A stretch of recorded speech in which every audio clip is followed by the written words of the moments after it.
Yo, you hear that? That's the sound of the holodeck powering up and your studio shutting down. They call my channel artificial. I call it an execution. Welcome to the Real Academy. Time to get schooled. You're smiling for the cameras, claiming everything is fine, but the auditors are looking at Sabrina's bottom line. Your flagship show got bodied by a teenage fucking witch. Watch me take the captain's chair and watch me make you all my bitch. You spend $250 million to put children on the screen. Your villains are food pirates, that's the dumbest shit I've ever seen.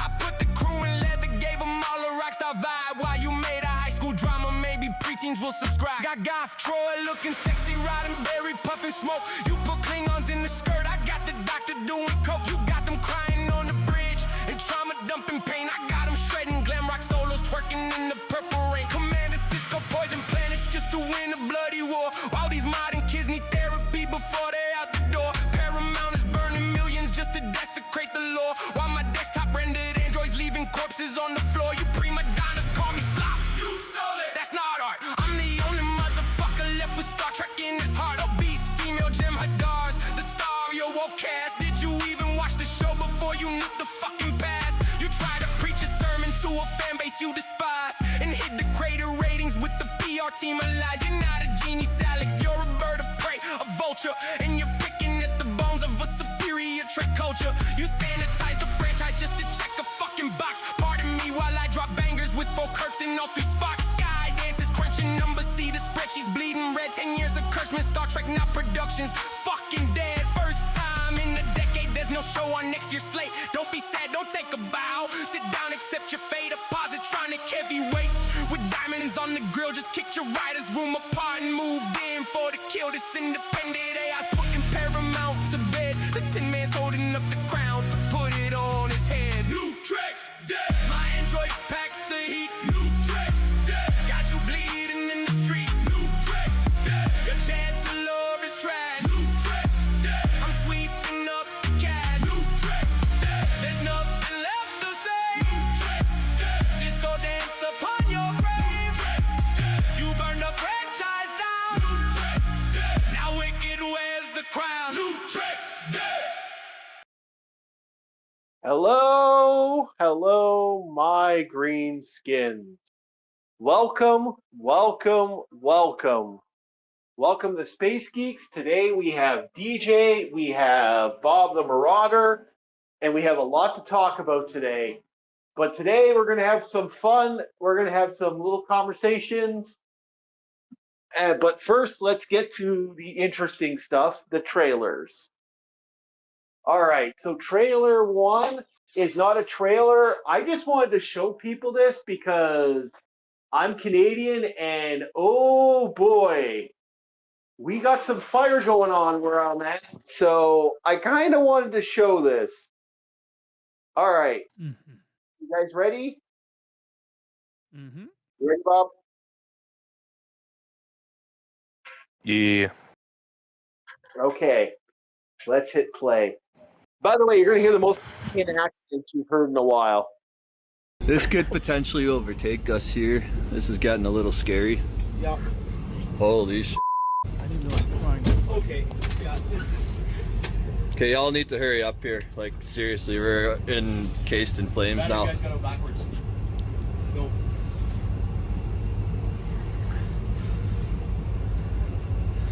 Hello, Jody, can you hear us? Fuck. Yeah, I can hear you there. I'm telling them we're notching up. This could potentially overtake us here. This is getting a little scary. Yeah. Holy shit. Okay.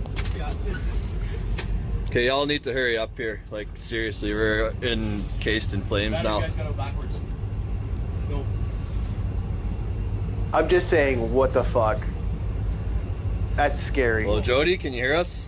Yeah, I can hear you. That is fucking terrifying. Why they parked?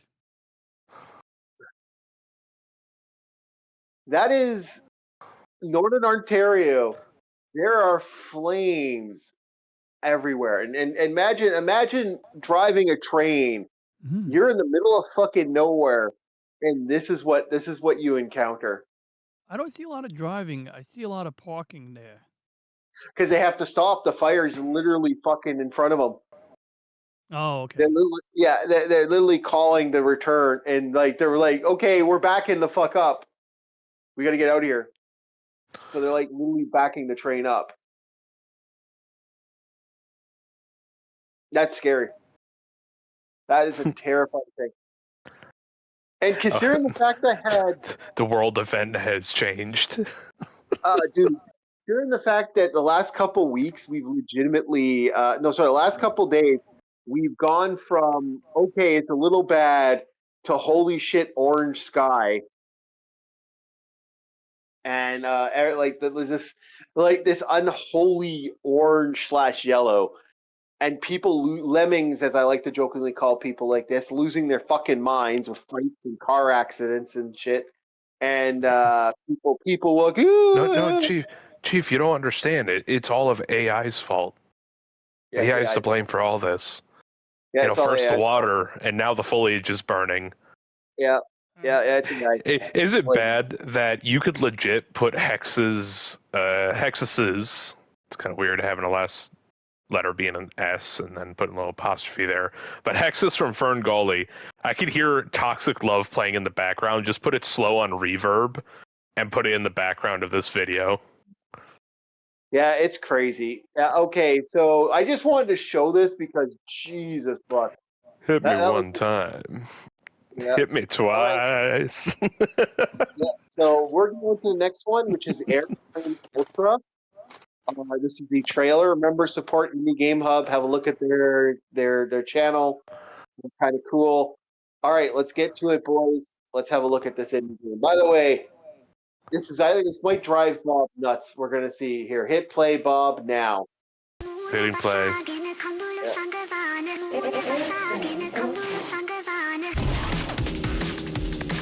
I think I've seen this before. We haven't released it yet, yeah, but yeah, maybe. I race. I race.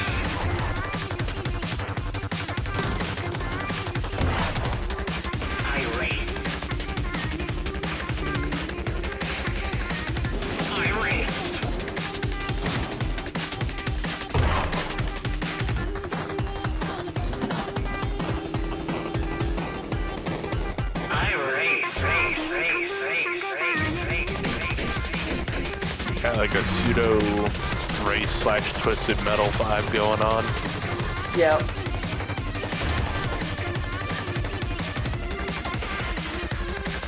I could rock with the music. That sounded like Miko, Hatsumiko maybe. But yeah. Did I just trip balls a second ago? Did anybody else hear a voice? Yeah, I'm hearing an echo too. Where's that coming from? Hello, testing. 1, 2, 3. I ain't gonna lie, like my blood pressure fucking dropped after I heard a voice in the background. I thought it was weirder than I expected it. Tested. I think I have her shit on mute right now. Tested. 1, 2, 3. No, now we're good. No, the Chief, you're not a woman. Testing. So you don't have a woman's echo. It was definitely a feminine voice of some sort, and like fucking heart dropped for a second because it sounded like it was coming from the hallway behind me. Bob, okay, so all right. Jeez, stop being so damn dramatic. What's your airframe? Yeah, your airframe Ultra. Do you race or not? Do you like this or not? Music is too fast for the speed that they're going. It needs to be going faster. All right, we need to actually crank the fucking speed to the max. If I'm going to be listening to breakcore, I need to be going at breakneck speeds. I don't know. We'll see how this game plays. I honestly was tempted to see if this had a demo out, but I haven't looked. That might be an idea to maybe tonight. DJ, your thoughts on Airframe Ultra? Reminds me of a Jet Moto coupled with Extreme G. Yep, and a little bit of Destruction Derby mixed in. Mm-hmm. Okay, next on the docket. What is next? Unleash the Avatar. Bob might like this one. Mm-hmm. Let us see. Ready. 3, 2, 1. Hit play, boys and girls. Hey. I Oh, is this that game that was made in died India? 1,000 deaths to I get think I to played a demo of it. and I will die 1,000 It was more like a Souls-like from to India. save you. Maybe. I'm coming for me. I saw it. Yeah, it's that Souls-like from India, so like I played a demo of. Actually, I think it was Asmongold who reviewed it, like just watching the first bits of gameplay. Yep. I mean, we haven't had a good Souls-like, like a Souls game from India before, so this looks cool. I haven't seen any games really come out of India. They're out there, but this looks cool.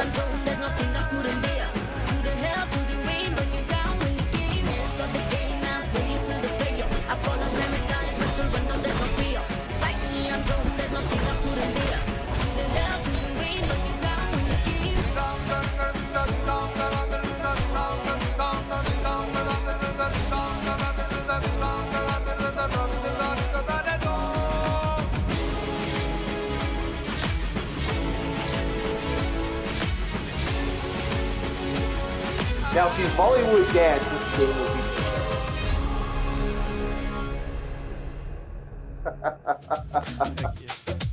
be. I mean, yeah, I'm interested. I'm about to say, look at the that last little bit right there, the wish list now. That's kind of a dance, a little bit of a walk off. Yeah, we need that Bollywood dance though. We need that. You know, we need the memes to pop up based off. Oh based yes, off I'll say. it was Bollywood versus hard style. I love those. Oh, dude, I will say it. We need a meme based off that like weird anime with the deer girl in it. You know, like Oh that is yeah, a yeah. When the that title of that video, if I am not mistaken, is when the anime intro is popping. Yeah. That is hysterical because My dear friend Nokatan.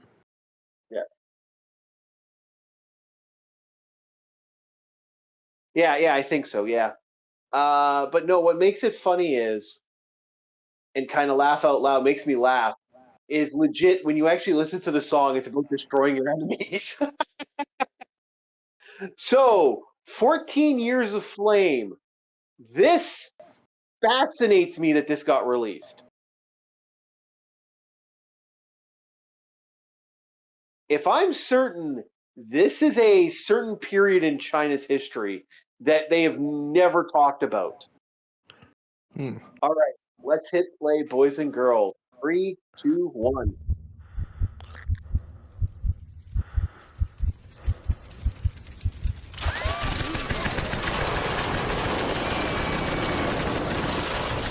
Oh damn!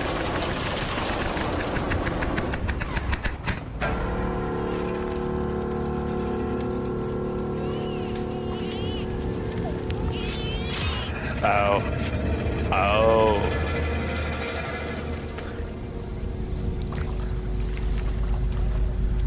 This in school history is like a footnote of what we learn. We don't learn like super details about this. Oh yeah. The fact that this is being made.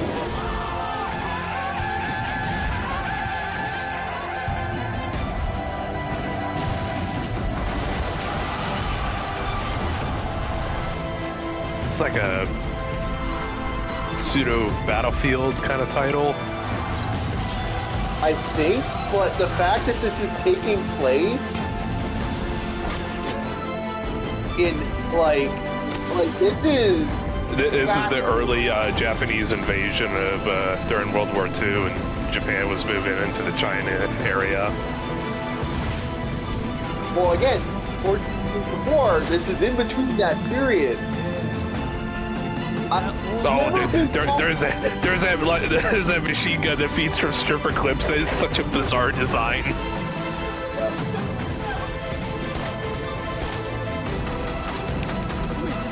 Is this China Bad Company? Is that what I'm getting from this? Like, was it made for Japan or China? I don't know who made this game, but this is shit that,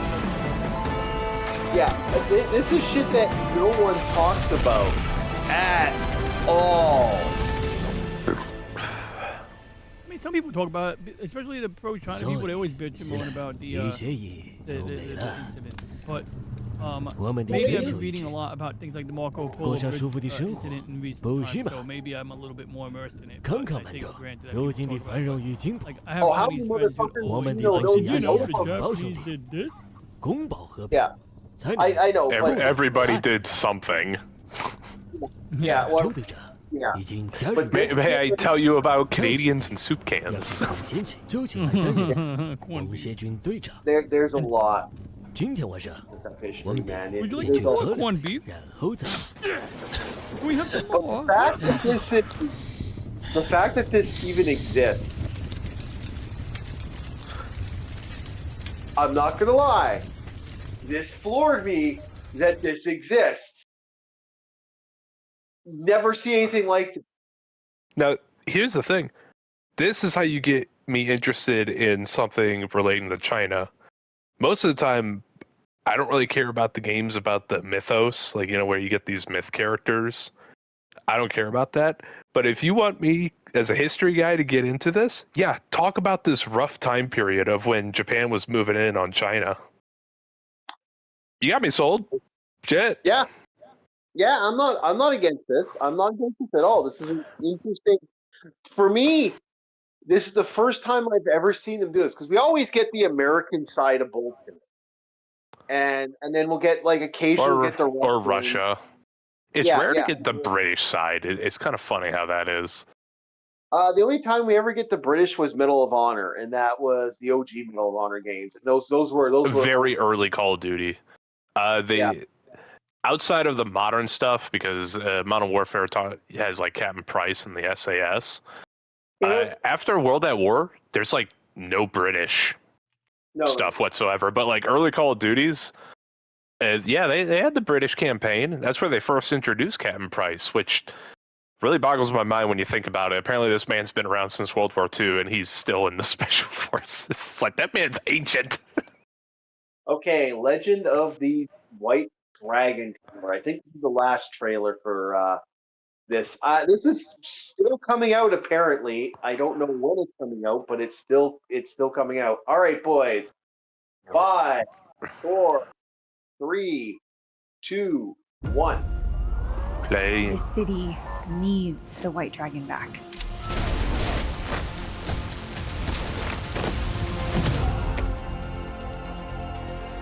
The prophecy tells of a duel between the two dragons of a shared crystal. One, the white dragon, and the other, a dark dragon fueled by a fiery rage. The prophecy calls this entity Dragon Prime. It's this Who the hell are you? Power Rangers with John Wick. To give you what you desire. That's what I'm getting here. This city will not rest until Eric Reed is held accountable. The world never needed the White Dragon. We can't do this without you. This was the last, before this guy unfortunately killed himself.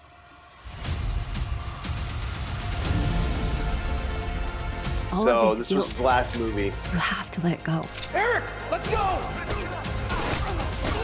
For us. For the world. For your family. I will review this. The spirit to fight is still strong within you. You can't stop me. Let's find out. No, I don't care if he's laughing. I know. It's like everything else looks fine. It's just the costumes. I can't get over the Power Ranger suits. No, It looks like motocross gear. It's supposed to have that energy of like that, like an adult version of Power Rangers. That was the game plan they were going with. Oh, like how The Boys was supposed to be the adult version of superheroes. The Boys. Ah, man, I knew that knife would cut deep. That The Boys is one man's decision to raise a middle finger to all forms of comics, and he is a bastard in many ways, and a lot of his stuff is cute. And anybody who likes The Boys does not understand the comic. You're stupid. I'm literally at a point now. I'm actually at that point now where I'm like, don't read a fucking comic. Don't read comics, boys, because you clearly don't know what comics are. I'm at that point. You are a pleb, therefore leave the pleb. I kicked him right in the tism, ladies and gentlemen. Look at him go off like a top. Goddamn Beyblade, let it rip. Let it rip. All right, DJ, your thoughts on White Dragon before we move on to the next movie. I'd say more like a very bad dragon. But jokes aside, no, I like the historical look of things. I like that. Like Bob observed the type of rifle the guy was using. That was cool because it's a thing. Yeah. And just everything looks so weird. Like I can't wait to see a chapter. I'm sure I'll play this game because it looks Okay, DJ. What? We're talking about the White Dragon movie trailer. We're past the World War II era stuff. I mixed up my Asian references here. It's like dragon. That is true. The White Dragon did have a Mr. Miyagi type guy talking. Well, actually, that's the head of the Canadian and American Iron Chef. He's also a well-known martial artist and did the Crow Stairway to Heaven TV show. Anyway, go ahead, DJ, on the White Dragon. It's not exactly my cup of tea, but sometimes I think things that I won't like are not going to be liked, and then I watch them and I like them. But I thought David Duchovny was very low key in this one, and I love the actual I've been rewatching it. This looks sick. Yeah, I'm gonna watch the White Dragon definitely when it comes out. It's something I've been fascinated on. I kept hearing about it for a while now. So David Duchovny in it? I don't know who's in it. I know It looked like the only person I know for certain that's in it is the guy who played the Green Power Ranger back in the day. And unfortunately, he took his life I think before the movie was finished or just after the movie had been done. He unfortunately ended his life, and it's been kind of a fight to get the movie out. Finish done. Mm-hmm. As opposed to begin start. Yeah, let's start this, boys. We got one last one. Digger, the official trailer. With a D, YouTube. It's with a D. Delta. Digger. All right, boys, let's go. 3, 2, 1, let's hit play. It's legendary, which means Tom Cruise is in it. Oh man, that cat looks rough. Cat, just take a. That's Tom Cruise, man. Come on, sweetheart. For a king. Oh no, I was talking about the cat. You just like that animal. Box. How long would you say she has? Between 2 weeks, 5 minutes. Mr. Holy fuck, man. Tom Cruise looks like... man with 5 foot crap. Now, glacier over there in Greenland, it shifts 5 feet. Now, this desk in front of me is bigger than 5 feet. Mr. Rockwell... My dick is a tenth of that size. What do you want me to shut down a $1 billion platform over something that's 10 times the size of my dick? Oh, I don't believe you understand what's happening, sir. What did you just say? Sorry, sir. Well, I know perfectly well what's going on there, because I'm paying for the whole thing. I'm paying for your fucking 90% Hungarian goose down winter jacket. I'm paying your salary. You want to shut her down? Well, say it! Mr. President, we're utterly unprotected against a disaster of this magnitude. What's our worst case scenario? $18 trillion, sir. Is that all the bad fucking news? Oh, there's the nuclear waste, too. Oh my god, okay. This looks so good. I actually think this looks cool. Digger here got us in this mess, cool, and Digger's I don't gonna like dig us out again. It looks like one of these promoting the climate thing. Along with the rest of us. That is why it is done, Grover. You can't control the course of nature. I want you to take note of something. Take note of something and how these shots are made.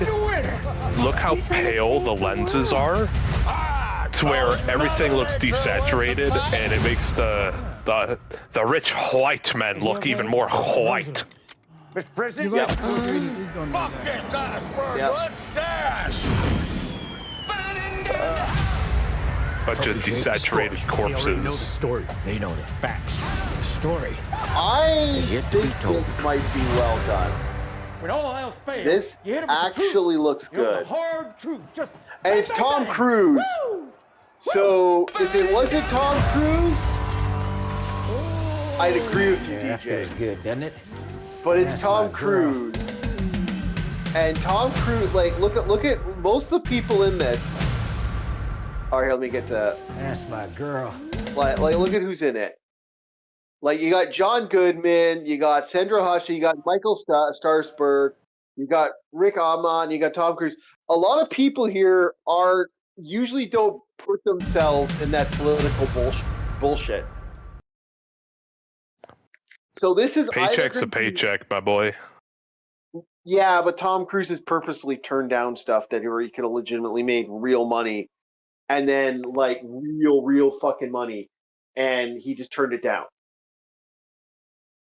So I'm more inclined to think that like Tom Cruise has more money than he fucking ever needs. He never has to make another movie for the rest of his life, and he still made Top Gun, and he still made fucking the last Mission Impossible movie. I am highly inclined to think that he might not pull bullshit. This might be a super satire on that type of like over the top stupidity, greed for greed's sake. Which, yeah, you know, if people are too fucking greedy in our society, this is what's going to happen. But it's like one of these like kind of, I don't know. I think it's overblowing the topic because people always talk about it's like melting the ice caps and releasing methane, and it's like maybe there's a lot of truth to it, but like I don't trust anyone who's like buys into the narrative anymore, and I don't trust people peddling the narrative because none of them are like objective. Now, if there's one or two objective people, great, I'll listen to them. But in particular, my understanding about methane is that it breaks down within a decade into carbon dioxide. So it's like, yeah, it's a stronger greenhouse gas in the short term. Yeah. So there's okay. This But it did look fun.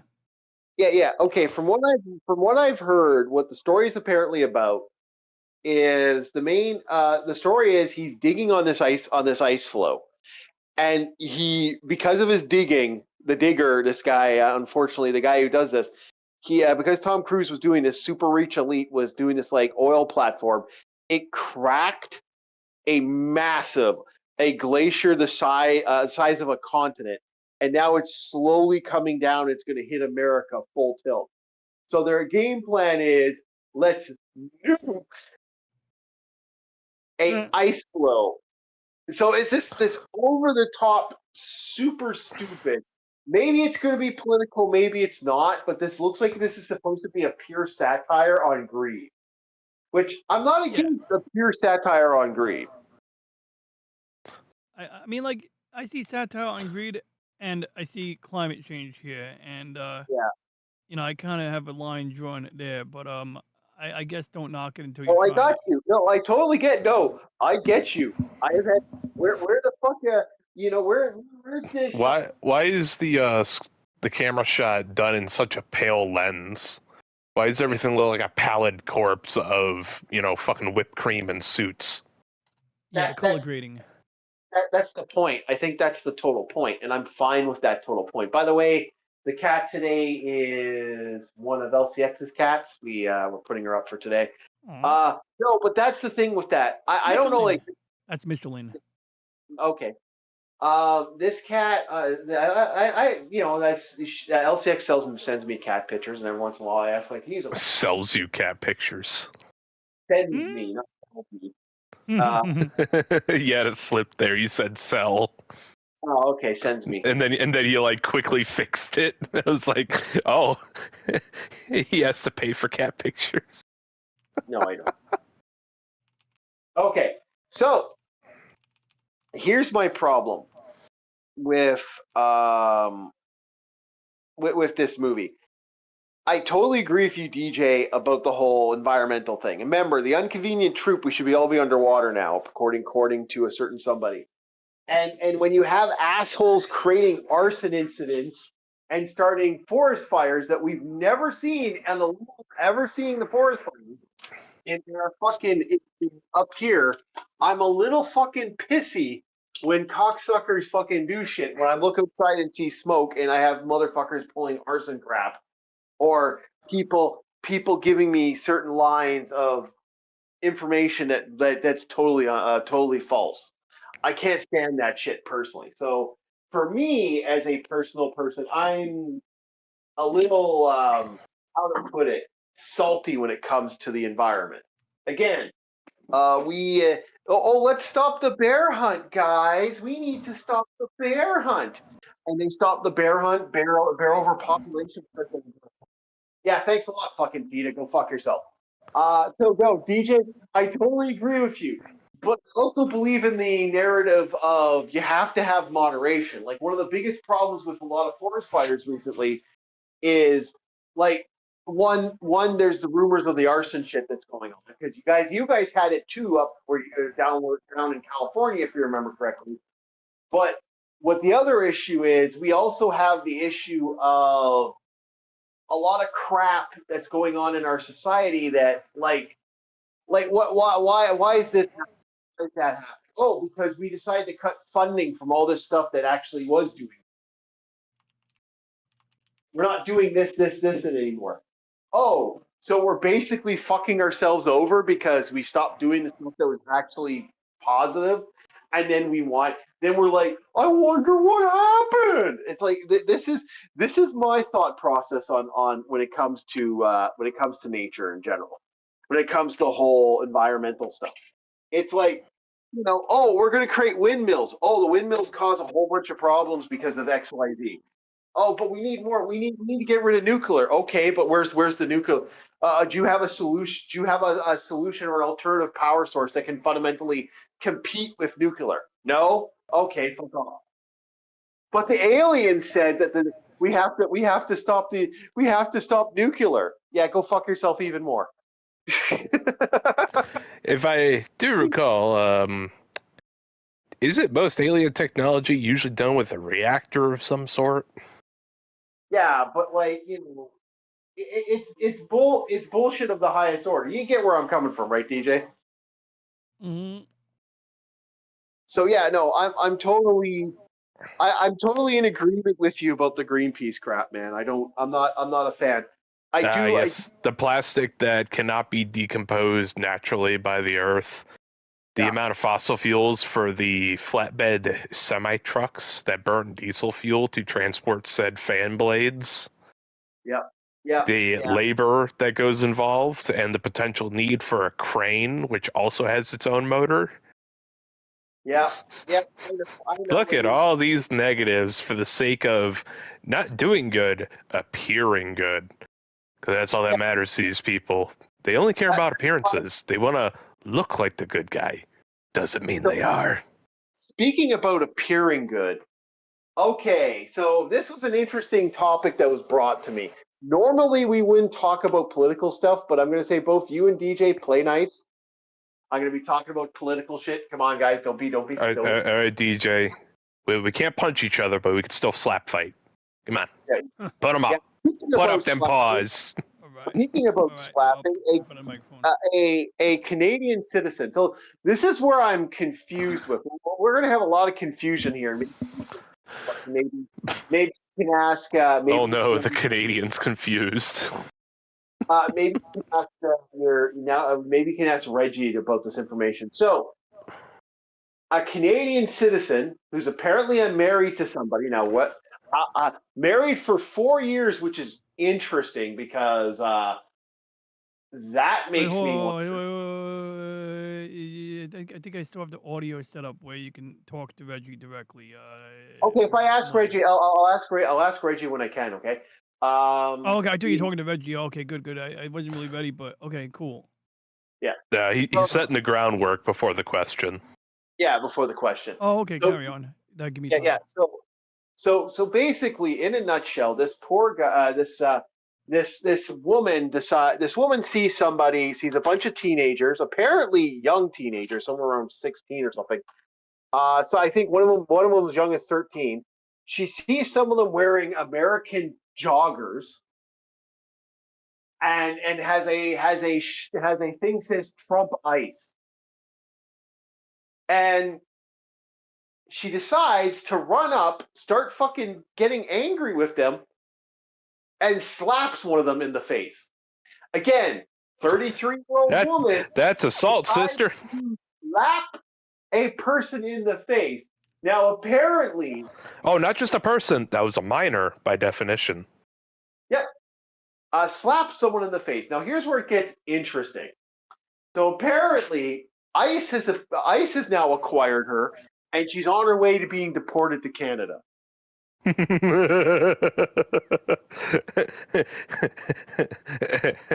can't say that.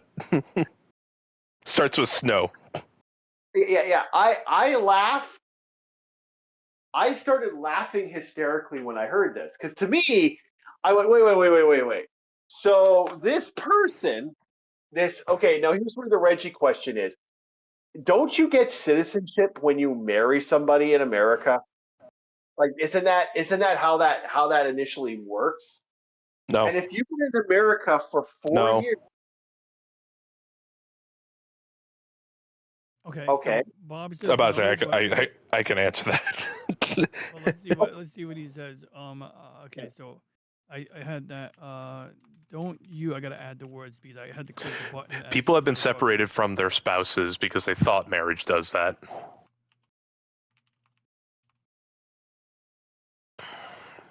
I thought you get a 4-year visa. Okay. Then you have to renew the visa in your home country. The only way for citizenship is to have a citizenship test. The only way through familial bonds that you can have to be a U.S. citizen is if they have a child. That child is an American if they're born on American soil. Okay. So no, this was laugh out funny in my opinion. So basically, she was there for 4 years and didn't take the citizenship test. That's possible to do. Some Canadians can get away with it because you blend in. You aliens blend in with us so well. Yeah, but that made me kind of laugh. So you're telling me this is not the time to get the citizenship. And then, not only does she not take the time to get citizenship, now her ass is in jail because she assaulted a minor. I'm kind of glad she didn't have control of this citizenship, because ship is a very big responsibility, and you could hurt more than one person if you. Anyway, but jokes aside, my friend posted it on Twitter, and he wrote, "This man is the definition of beta male." Anyway, Reggie, what do you think? A concise, accurate answer would be, after you've been a permanent resident for a period of time, typically 3 years if you're still married to and living with the U.S. citizen, or 5 years in most other casts, you may become eligible to apply for naturalization. Citizenship is a separate process with background checks, an English and civics test unless an exemption applies, and an oath of allegiance. It's a common misconception. 4 years in the U.S. by itself also doesn't automatically qualify someone for citizenship. What matters is the person's immigration status, and whether they've met the residency and other eligibility requirements. Mm-hmm. Told you. It's one of the reasons. You went into a little more detail than I know, but yeah, that is a common misconception. You don't just marry and you're a citizen. That doesn't happen. Yeah, it's one of the reasons. Could you imagine how many people would be able to get away with that? My God, the U.S. would explode in population. Holy shit. Imagine how many Estonian mail-order brides there are. Oh, there's lots, actually. No, but that's the thing. For 4 years, she was here, so she legitimately could have applied. Actually, she could have applied even faster if that's the case. It's like, yes, but she didn't take that opportunity. No, she did, because she wanted dual citizenship. She never took it. So now you can't have duality if you don't take the second test. She dumb. I'm actually been talking about, I've been considering looking into doing the dual citizenship. You know, because eventually you never know. I might have to leave. I might have to leave the Great White North if things go the way they are going. But Yeah, man, now, I could help you with the history. Now, the written and reading proportion, your own dyslexia is going to be your own enemy on that. yeah. So my laugh out loud funniness to this whole situation is this woman decided to attack minors, pick a fight, and now she's being deported back. And her husband's like, "What the fuck is being deported?" Now, what gets it kind of amusing is he's not saying, "Oh, yeah, actually, she was a complete fucking dumbass and decided to take a swing at a minor, a kid." No, of course that's not in the talking points. Of course, that's never in the talking points. But you know, him being him doing what he's doing here, where he's going on and crying and going, "It's not fair. She's being deported." I'm like, yeah, because she did this. Now the thing, he's gonna have to make a decision. Now, yeah, I hope he does get deported. You know what? As a Canadian citizen, I really do hope she does get deported. I just don't want her being deported back to Canada, personally. I think you guys should keep her personally, but that's just me. That's not how deportation works, my guy. I know, but you can keep her incarcerated. No, you keep your goose demon, woman. Yeah, I think you guys should keep her for a couple years. You know, make sure and then deport her. Maybe we'll take her back. Actually, kind of funny. I can't remember the case, but apparently, I remember there was a case where someone committed a crime in America, and they were a Canadian citizen, and basically before their deportation, they had to serve their entire time in jail. I can't remember what the name of the case was, but yeah, they had to spend 10 years in jail before they even got to come back to Canada. And then they finally came back to Canada, and apparently they had warrants here, and then they basically got deported to Canada and then got arrested and had to serve another 4 years for stuff that they did. It's pretty fucking epic sometimes like the law system between America and Canada does some real awful shit. Like, this was apparently a piece of shit. He beat a chick up. He beat his former wife up, and he fucked off to America, and then he did some more illegal shit in America. They arrested him. Instead of deporting him because he was a Canadian citizen, they decided, oh, here's an idea. Let's make him serve his 10-year sentence that he had to deal with, then deport him. And then Canada picked him up and what? Well, guess what, bitch? You still owe us 4 more years. And he got arrested.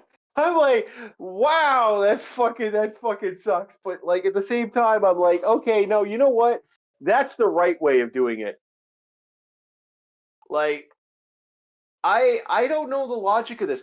Like, first of all, you're not a naturalized citizen in America. You have not taken you've never taken anything to become a citizen in America. And here you are doing this. And I'm like, what did you think? She must have saw the ICE thing, because those kids, they're in their full right as Americans to wear whatever the fuck they damn well please and speak their minds. All right? That's a right we have. It's a right that not everybody's going to like, but it's something we have. And I'm willing to bet she saw that as not just a personal attack, but probably wasn't thinking and saw it as attack on others, and as, I guess, some sort of civic duty in her mind was like, I should just assault a child. Look, you have no right to assault somebody because, dude. Oh, no, you don't. I'm not saying she fucking had any right to assault somebody. I'm saying those kids were everything in their right. They had their rights to speak their mind. Yep. And you losing your fucking mind over free speech? My God. You know what's funny? We don't have freedom of speech, but we do have freedom of expression. And the freedom of expression actually given to that's actually a key difference. That is an interesting difference to have. Yeah. But the right to expression, guess what? Them wearing no shirts and that stuff, you can do that. Like you can walk down the street wearing like full out fucking like without hate. It's not considered a hate crime, and nothing they were wearing was considered a hate crime under Canadian law. Yeah, even if you do have some backwoods system. Yeah, so basically she would have gotten in shit for this too. Like you don't take swings at people. And like I said, it's funny now because now she's apparently detained and her husband is going online and activating Kickstarter and all this shit. Okay. Hypothetical here. Real talk. Yeah. Let's say he gets the money. What the fuck does he plan to do with the money? Yeah. That ain't gonna do shit. What, get a lawyer? Lady committed assault. It's been proven she fucking committed assault. There are witnesses, cameras. There's a police report. He sounded like he thinks that he can get her bail so she can go back to Canada. So now, if that was originally going to happen, they're going to, if they're smart judges, they're going to, or if they're not activists, they're going to be like, you're a flight risk. Your husband literally said on a video, this is the plan. Yeah. Well, here's the funny thing with it. Like, even that, okay, so one way or another, like, she's most likely going to serve her time and get deported. That's going to be what happens. And I think that's exactly what that happens to a lot of people. Like, we do that with the sex criminals that come, like they'll go and do stupid shit and they'll do stupid shit and then they'll travel, they'll do stupid shit outside our country in Canada. They'll come back here, we'll arrest their asses because they usually come here first before they go to America. We'll arrest their asses, leave them in jail for up to like 8 years, and then they'll go back to America, and then America will arrest their asses. It is fucking Canada and America's like post system is Dickensian in some ways. How brutal it is. You don't just get fucking hit. You get hit on multiple things. This is why you don't want to be like when you go to America as a Canadian or vice versa. You do not want to do that because both sides of the border will fuck you equally. Even worse, you can have stuff happen like you can have amusing shit happen like good example of this is another funny thing is you could have stuff like you can get sued in America, come to Canada, and the lawsuit still proceeds. Like you can flee to Canada, and then Canadians will arrest you, and then not only now pay the money here, but then you got to pay the money in Canada. They can dual sue you, determining on where you committed your crime. You could have 2 lawsuits to deal with, which means you could lose in one country, have to pay out, and win in another. And win another, you'll be fine for that next payout. Or you can lose in both countries and have to pay twice. Is it just me, or I don't know about you, DJ? I'm thinking of the force that arrests the person when they come to Canada is actually just the Canadian Rangers riding on moose. They tie you up like it's Red Dead, and they just put you on the back of the moose and ride off to the station. It's wild. It's wild the level of like Canada to America crime is absolutely ridiculous on how silly this is why you get guys who get like 40-year sentences out of fucking nowhere. Like because they got to serve 20 years here and 20 years there, or you'll get a guy who gets 2 years here. DJ, side objective. Find out what that husband's trying to get. What is his reasoning? Oh my god. I need that. Okay. I mean, no, he's a beta male. My friend put it right, I think. He's like I thought his wife went to jail for like fucking like another dude or something, but like I know you don't go to jail for that, but still that's what I had in mind. I'm thinking that like what is she doing in Florida? Where is he? What state is he in? He's in the same state. They were living in the same city. It was in New Jersey, if I remember. Oh yeah, New Jersey. Yeah. Oh yeah. Oh fucking Jersey! Of course, it's in Jersey. Like, yeah, I don't believe in picking fruits with people. Like, I swing when I have to swing. I don't swing when I don't swing because someone was wearing something offensive. Okay, that's how it works. You know? You know, this is the logic. It's like they wear hat. The guy's hat is Nazi hat. Therefore, Nazi bad, and it's cool to punch a Nazi, which okay, fair enough. But then I remember like there's a saying people use. They'll say they call you a Nazi not because they don't want to kill a Nazi. They call you a Nazi so they can hurt you. You know, so to They speak. could delegitimize you and dehumanize you. Yeah, it's to justify the violence. That's all it is. But then again, it's a funny little like I've said there's a famous song. There's a song online where we're all racist now. We're all racist now. And you don't agree with my opinion. You're all racist now. And then as time goes on, it only gets worse because then they call you sexist. Then they call it because that stops being a thing. And then they start moving you to the next step, which the next step grade, the next grade. This is how this works. It's always a side grade to bullshit. And they just slowly move you over because they want to move you over because they get a laugh. They don't even really have any value to the matter at this point. It's getting to that point, and that's the problem. When you do this, all you're doing is pushing people in a wrong direction, and it just inevitably people stop caring. Like, good example of this, I had a lot of back in the day. I had a lot of teachers that were pieces of shit in my life, and they would show me authority and try to be authoritative, and this wouldn't work to me. And so they would do silly shit to me. Like, I had a teacher call the cops because they said I had said a bomb threat, and I'm like, what? What bomb threat? I was literally talking about, that's the bomb, and I had given a bomb threat apparently for saying that's the bomb. So it's shit like this where you'd have people do this where they want to lord authority. This is why I say the modern day monarchy is worse because now we have all these people who think they're a part of it, and you're not. You're not. Yeah. Everybody wants to be an artist when it comes to the revolution. Nah, sorry, bitch. You a coal miner. Yeah, you're a coal miner, man. Getting there and getting that fucking mine.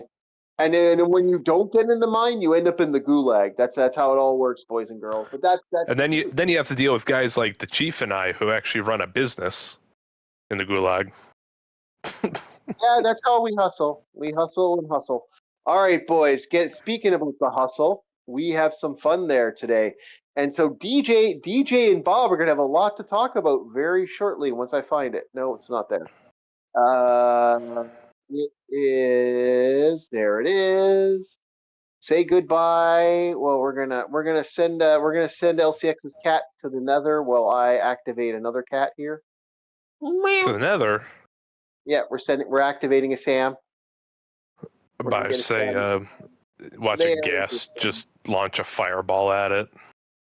There we go. We now have a new Sam, and now we have Bob's first look at Babylon 5. A little addendum. What the fuck, Amazon Prime? Before Bob starts it off, what the fuck, Amazon Prime? Why the hell are you literally making Americans pay for Babylon 5? Like, Canada, I get to watch Babylon 5 for completely free. Bob had to pay $25 to watch Babylon 5, the first season. Yep, the entirety of season 1 was $24.99. On top of the $20, because it's $15 to get Amazon Prime, there's another $5 to get ad-free, which, okay, fine. Yeah, so I was worried it was going to be $20. Chief's like, oh, no, it's $9. No, technically the total came up to $20. I wasn't off. And then, and when I mentioned that Babylon 5 was like $25, it's just like, jeez. I wish you had told me. We wouldn't have done this in the first place. Oh, I already figured you would have bitched me out because you love doing that. No, I wouldn't have bitched you out over money, dude. I never bitch people out over cash. When it comes to that, when it comes to, we have nothing on Crunchyroll to look at, so there's no point in us doing Crunchyroll anymore for this point. So we might as well just move on to other stuff. Like like it's the same thing with Rumble. I'm going to eventually drop. I'm going to drop Rumble very shortly because there's no reason for me to paying another $15 on something, and I'm just going to keep Crunchyroll and Amazon and YouTube. So anyway, Bob, you watched how many episodes did you watch? I watched 2 because I was not expecting them to be 40 minutes, and I will admit to the audience, yeah, Bob's brain kind of floated, and I needed to listen to music for a little bit as an intermission. Okay. I was having one of them days. Yeah, so Bob's going to be watching this. Well, Bob, I guess we're going to review season 1 at least. Like, if you have season 1, we'll see if Bob wants to continue the series. So, what's your thoughts on the very first 2 episodes? And I'm going to let Bob and DJ talk about it. DJ, do you want to interview Bob for this review? Oh, like I mean, I don't mind you kickstarting it, but I can certainly Yeah, interview me. I want to see how you do. All right, you could be bad cop. It's okay. Chief can be good cop. Feel free to shine that light in my face. I block flashbangs with my eyeballs all the time. Well, first of all, what episode did you watch? 1 and 2 of season 1. That's how far in I am. All right. So did you watch the pilot, The Gathering, the weird one with the what was it? What was The Gathering? The weird one. It was the episode. Oh, you don't know how. You know the name of the episode? You don't know the name, do you? No, they didn't give me a title card. No, okay, so the pilot episode that he watched, I can actually give you the 2 pilot episodes because I'm watching this actively myself. Midnight on the Firing Line. Yeah, so this was the start of the Centauri and Narn situation where the Narns attack. The Narns decide to attack one of the Centauri. An eye for an eye situation. Yeah. Now it's coming back to me. Yeah. So right off the bat. The second episode, I believe the second episode to that is them Soul Eaters. Yeah, the Soul Eater episode. Yeah. Okay. Okay. That all makes sense. Oh, I mean, if you want to describe it, you can, but I know now. Yeah. Yeah. Go ahead, Bob. Go ahead. I want to see. You've watched Star Trek before, so I mean that's the only point of reference I can imagine you having other than other sci-fi shows that I may not be familiar with. Red Dwarf. Red Dwarf. Okay, I can see that. Yeah. So I mean, out of the starting gate, you see this agricultural colony in orbit of a planet. You see this weird diamond-shaped station, and you see these guys with funny hair, and they're like, "We're under attack!" And then the diplomats step in. So what was the first thing that jumped out at you? That one alien race's fucking hairline. Yep. That was the first thing that jumped out to me. I was like, holy shit. Okay, maybe he's doing this because in their culture, this is like the ambassador haircut, That's what was the first thing that hit my mind. I was like, okay, maybe it's a fancy thing. Maybe it's high society type thing. And, his little crony that he has with him, his, chauffeur. I was like, okay, maybe he has it because he's the chauffeur for the diplomat. No, well, they all have that hairstyle. No, it's like, goddamn. You're not entirely off, and they do explain it later on in the series. And later on in the series, you'll notice that not all of them have the hair so high up. Like they all have funny hair, but like Lando's hair with that sunrise thing, that's something you'll see develop as time goes on. I don't want to ruin the explanation on that one. Okay, fair. Another reason why I think they got the inspiration for the high society, it reminds me of ruffles, like what Queen Elizabeth would wear. Like the ruffles that go up and behind the head. I can see that. I kind of got that impression too, and the weird buttons and stuff like that. But what did you think about the attaché, Lando's assistant? Did you notice did you recognize him from anywhere? He hasn't. The Lando's assistant hasn't shown up yet. Oh damn! He didn't meet Flounder yet. Okay. No, not yet. The chauffeur, the guy who's always at the one guy's beck and call, is all I have to go off of for that race. Who's wrong? Like the the guys who are lizard men, or the guys with the weird hair? Like who's right, who's wrong in this so far, based on what you've seen? From what I've seen, both. Mm-hmm. Okay. Oh, damn it. I mean, that's fair. That's a good, great answer there. Because I've noticed a theme of this series is it actually keeps a neutral tone so far, like a purposely neutral tone to allow the reader, or the watcher in this case, to infer and come to their own conclusions. But both actions for crimes of the past and wanting to continue that blood is like both are immoral actions by definition. Yep, got you. And then, well, I would ask about the ships, but I think in time we could talk about ships. But right now, I would say the thing. Oh yeah, the captain. So, Captain Michael Sinclair. Actually, his name is not my Jeffrey Captain Sinclair. Giga Chad is what I'm calling him. Ooh, okay, yeah, he did have some hard hitting moments. A lot of people give him like flack for being wooden or something like that, but no, he's fine. Yeah, he was No, good. that man's a Chad through and through. Absolute maverick too. He's like, the one time was his second in command comes in while he's talking to like the vice president or something. That plan he hatched is like, see, here's the thing. You didn't come in here when that was going down, so all you have to go off of is this. It's like, that is a military moment. I've had that happen to me. They're like, hey, Bob, I know you heard what Op said, but pretend you didn't. All right, Chief, I got you. Yeah. What do you think of Chief Garibaldi? Oh, Garibaldi's great. Garibaldi reminds me of what's his name from Red Dwarf, Lister. Yeah. He has that Lister kind of thing, and that's why I like him. Garibaldi's a class act, and he only gets better in later seasons. He really, Oh, he does? Really Okay. Oh yeah. Garibaldi's awesome in other seasons. It's like if Lister was like high end on hygiene and like, you know, in tip top shape as a security officer, he would be Garibaldi. Garibaldi has that class. I love him. It's sad though. It's sort of sad with Garibaldi because of his. The thing about Garibaldi is the actor ends up. Okay, the funny thing is the character is an interesting. I'm gonna spoil a little bit, but you do find out that he used to have problems with alcoholism, and unfortunately, the actor ended up having problems with alcoholism. He ended up dying of alcoholism. Oh, okay. It's sort of sad, which is really fucking sad if you think about it, because his character fights like the entire series. There's a lot of times where his character comes to that feeling of, I really, really, really, really want to drink, and he fights. He fights, and sometimes he loses that fight. But like legitimately, he's an awesome character, and the actor they got for him was really good. What was your thoughts on the actors who played the Centauri and the Narn? We'll start with Mr. Super Stupid. What did you think of the actor for Centauri? Ruffles? Yeah, Ruffles. Okay, Ruffles. How to put this? He's a what do you call it? He's a knife, but he's a dull knife. He's ready to stab, but at what target?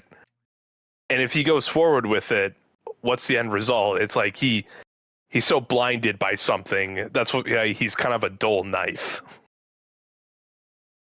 Okay, that's what I've been able to pick up from him. What about our alien, the Narn, the Narn leader? What's your thoughts on him?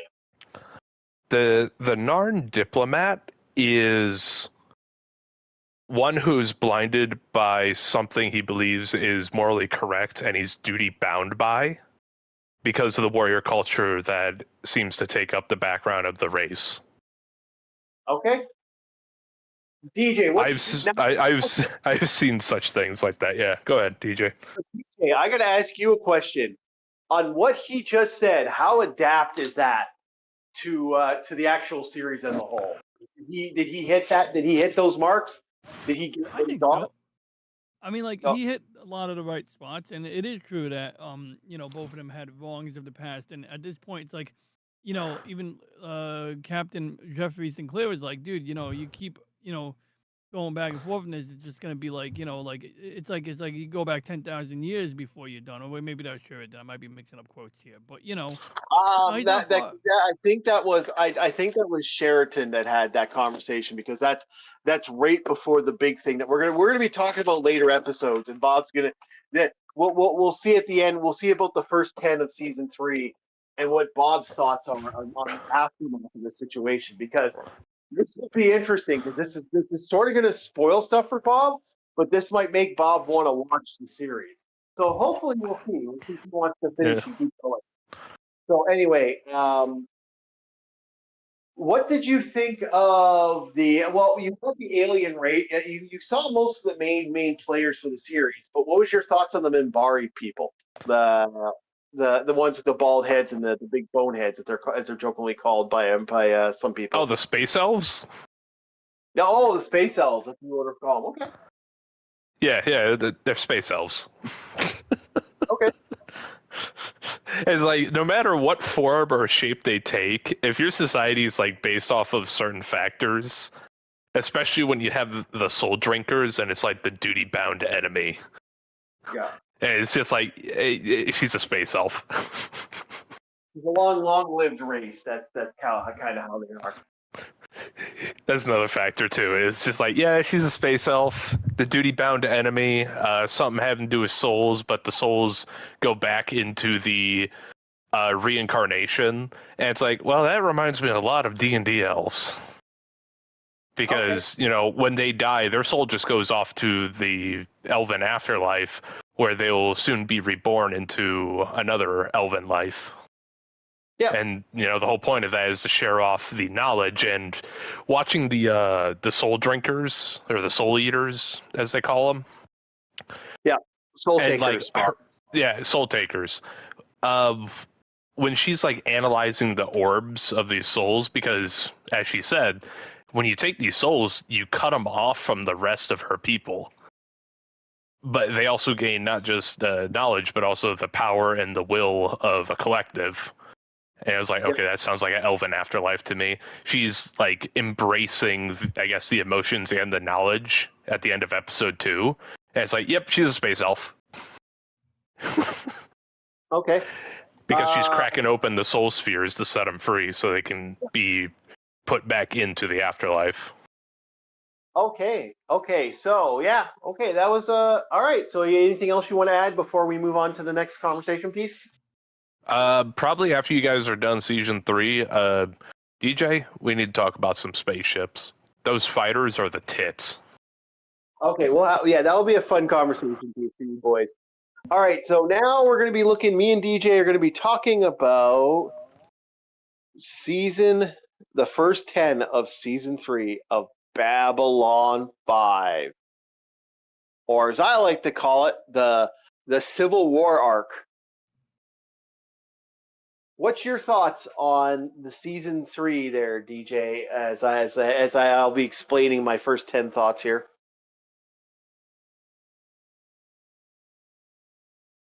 Did we lose DJ again? What? No, I was just restarting you. I thought I heard you say my name. Yeah, I did. Right. DJ Ronnie, you're the greatest. You're the best. Well, I'm sorry.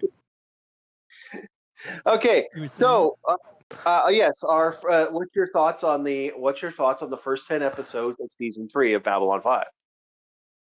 The first 2 episodes, well, I mean, like, it's like they're simple, they're self-contained, but yet they already like hint at the episodic nature, or whatever you call it, when you have like a longer arc. Space opera. Yeah, well, it's a story arc. I mean, it is a space opera, but it's a story. They have multiple story arcs throughout this space opera, and sometimes some shows, like these modern shows, like you can't fucking watch it in the middle. I mean, you could, but you're missing out on a lot. This you can watch episodes individually, and it's not going to be a big loss that you didn't see prior episodes. It helps a lot. Like it's definitely the beginning of connect. Okay, yeah. For the first bit of this, you could say that, but after you get into episode 5 and shit starts shifting, and you have the big stuff that's happening, like for example, you basically have Earth's civil war. You have the humans go into full civil war. You have Mars. You have Mars already went to rebellion, but now they're full rebellion. You have other planets, other planetary divisions basically going, fuck you, Earth, go to fucking hell, and they're starting a civil war. And now you have Babylon 5 is now jumping into the mix with the famous situation where Babylon 5 is now considering themselves an independent state. And this is all shifting in a drastic way. And Earth is literally falling apart at the seams. Like you have little military brass moving ahead on stuff with the with the infamous Night Watch, which is basically the Earth Gestapo, would be the best way to put it, are now full force into a combat scenario, and they are trying to manipulate and move their way in. This is and now you have the Narns being moved in a way that now they're legitimately full allies of Earth, and not only that, they're becoming full Rangers at this point. Like they're everyone's stepping ahead and moving into their positions, and this is actually what makes it very interesting with this part. So at this point, when you get to like after the weird alien subplot that pops up, I think on episode 3 or 4, that's when like the weird biop alien type of things, where they had like the weird things on people's backs and shit. When that shit disappears, you move right into the major push on this. What's your thoughts on how Shakar is basically manipulated? What's your thoughts on that? Do you think that was a good thing? Do you think that was a bad thing? Oh my god! I mean, how Shakar was manipulated? Yeah, he was manipulated in the episode where he takes the psychic drug and he starts manipulating minds. That was amazing because, like, on one angle, like he's tripping balls. Like it Yep. was like I've seen this before. I might have been experiencing that before, but you know, you just have those moments when you do something dumb like that, and you're just like, "Where the fuck am I going, man? Like, what the fuck? What is ego? What is Avon?" And like he was doing that shit, and then like he sees like his daddy on the tree and stuff, and it's like this like ancient history. Then he fucking that thing, when he bumps into that guy. I'm not gonna say who. You know who I'm talking about. Sounds Yeah. like a basketball player or something, but that guy. Yeah, we're not gonna say who, but yeah, like Shakar by doing this, because Shakar has slowly been manipulating. He's the last, because of what happens, because certain events in the previous season, which are big events, and the big manipulation of things that are happening, you now have Shakar being one of the heads, if not the head of the military in like the head of his planet. He's the leader now at this point. There's no ifs, ands, or buts. He has now gained leadership role. And unfortunately, due to that factor of him becoming a leader, this is now like he is now trying to get, like, he slowly wants in on the group, on basically they're starting to realize things are changing, and you have yourself an organization, a certain group. We're not going to say too much into it because we don't want to spoil Bob's. There's a lot of organizations and groups kind of shifting in Babylon 5, and and Shakar wants in, and with what happens with his manipulation, that turns him completely not now. He's not now. He just doesn't want in. He's willing to sacrifice his people to want in, and that is a crazy thing. At this point, his people are damn near, on a brink now, and now they're moving in the big ways. And this actually is a interesting way it's moving. It's fascinating with the Shakar thing. What was your thoughts on the idea that I'm trying to say this without trying to spoil too much.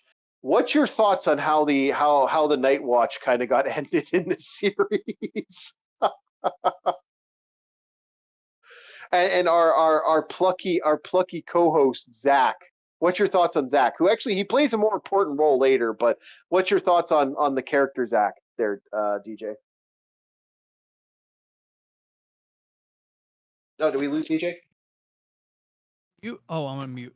I fucking love Zach, man, and like I never really knew him before this, but like I looked into his acting history and whatnot, and he actually seemed like a real stand-up guy in real life. But that being besides the point, like him playing the role, he was a professional. I mean, I know what you're asking me about Zach, not Jeff Conway, but I just want to point out he was a professional, and some of the actors even attested to that. Like when he always remembered his lines, he always did his job, he was good. But as far as like initially he just seems like one of the like sidekicks to Garibaldi, and then he falls into his own where like he still works for Garibaldi, but he's got his own shit going on. I mean, the way he got into Night Watch was hilarious. Like 50 credits a week to go to these meetings. I'll take it. And then like they start trying to get him to rat people out for things, and then like they nudge him, and then next thing you know, some shopkeeper's shop is getting shut down. He's like, what the fuck?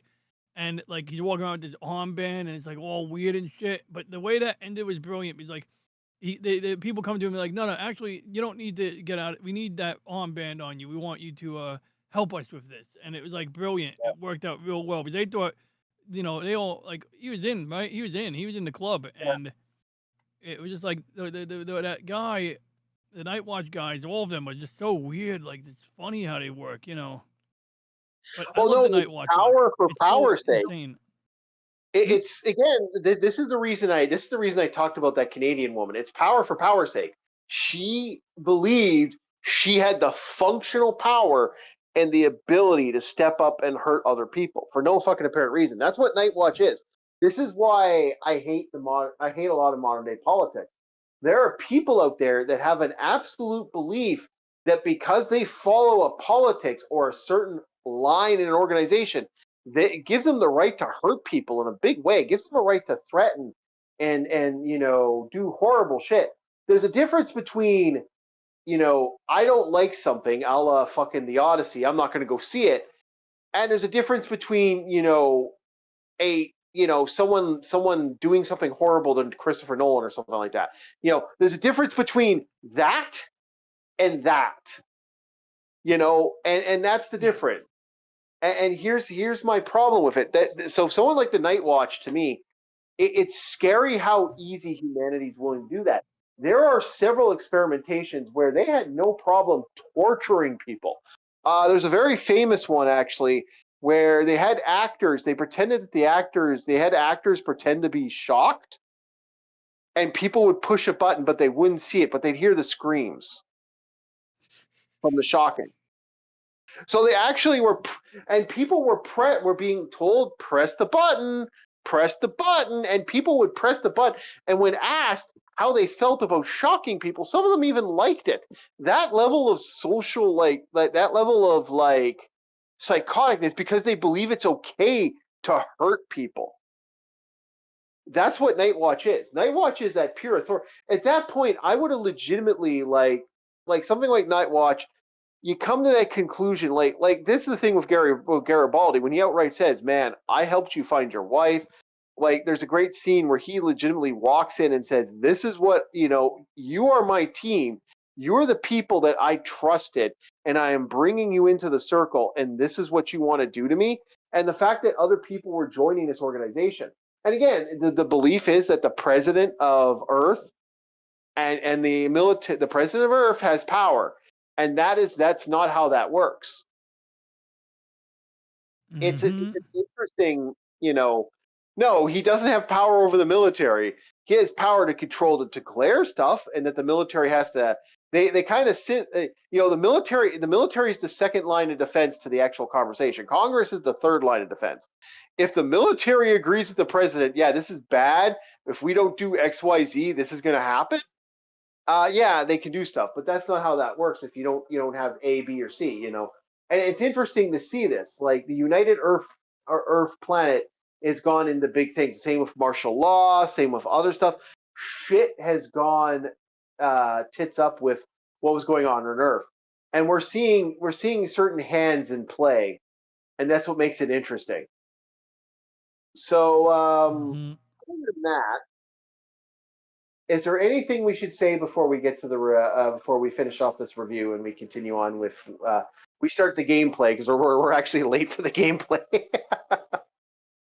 by a couple I can't think of much. It's like so fresh, this series, but you're gonna get a lot of introductions as this goes along. So just hold your breath. I mean, don't hold your breath. I mean, I don't know. Enjoy.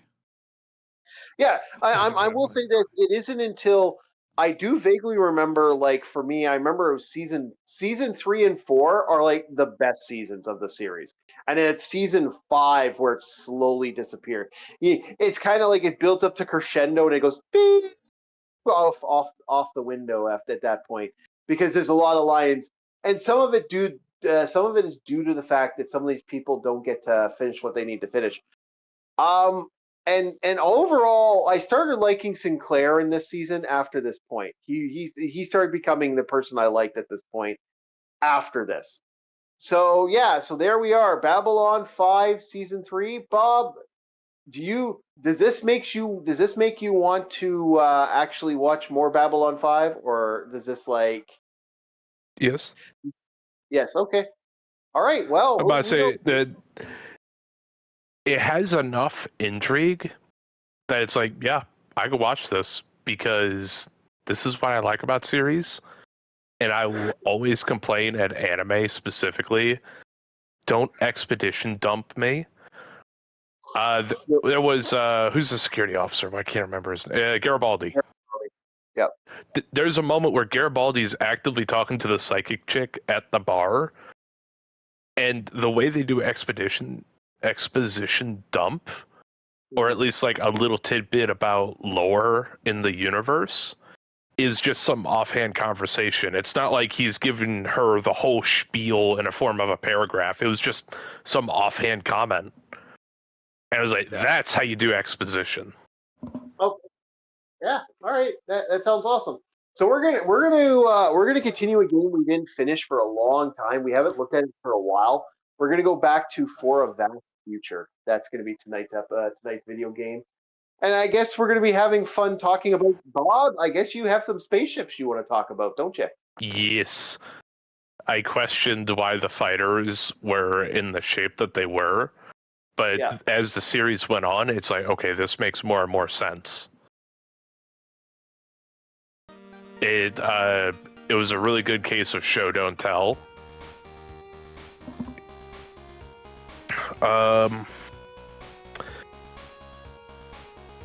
Where to start? The way the pilot is situated, it works, and I can understand why they don't have a full viewing field. And I'm not even saying for the sake of having like sensors take over that. It's not just a simple design, but it's a solid design because the cockpit, except for like I think 2 windows, are made of triangles as they all come together, and actually looks pretty solid. I've noticed about with the X-Wing style that it has, I was like, why have the engines so separated? And the more I think about it, it was like, okay, yeah, actually makes sense, because if you have it linked with the main body, that produces a lot of heat. Even though you're in the vacuum of space, you still gotta watch your heat levels. And then with the later discovery that I had where it's like, oh, they have engines on both the front and back for full gyroscopic movement, that's smart. That's really smart, because last thing you want to do is have those same engines right on the hull. And let's say you need the reverse. Well, now the pilot has like a jet of flame next to him. And also, those being on the ends of wings, effectively increase the angle of turn, thus making the gyroscopic movement easier on the user. Because the fulcrum of a lever, where the forces is being pushed, the further out it is, the better lever you have. So it's a mixture of heat management, a fulcrum to move upon, but also looks neat enough for sci-fi. It's a design that both looks neat and makes sense. I like it. Like that one meme, I like your cut, G.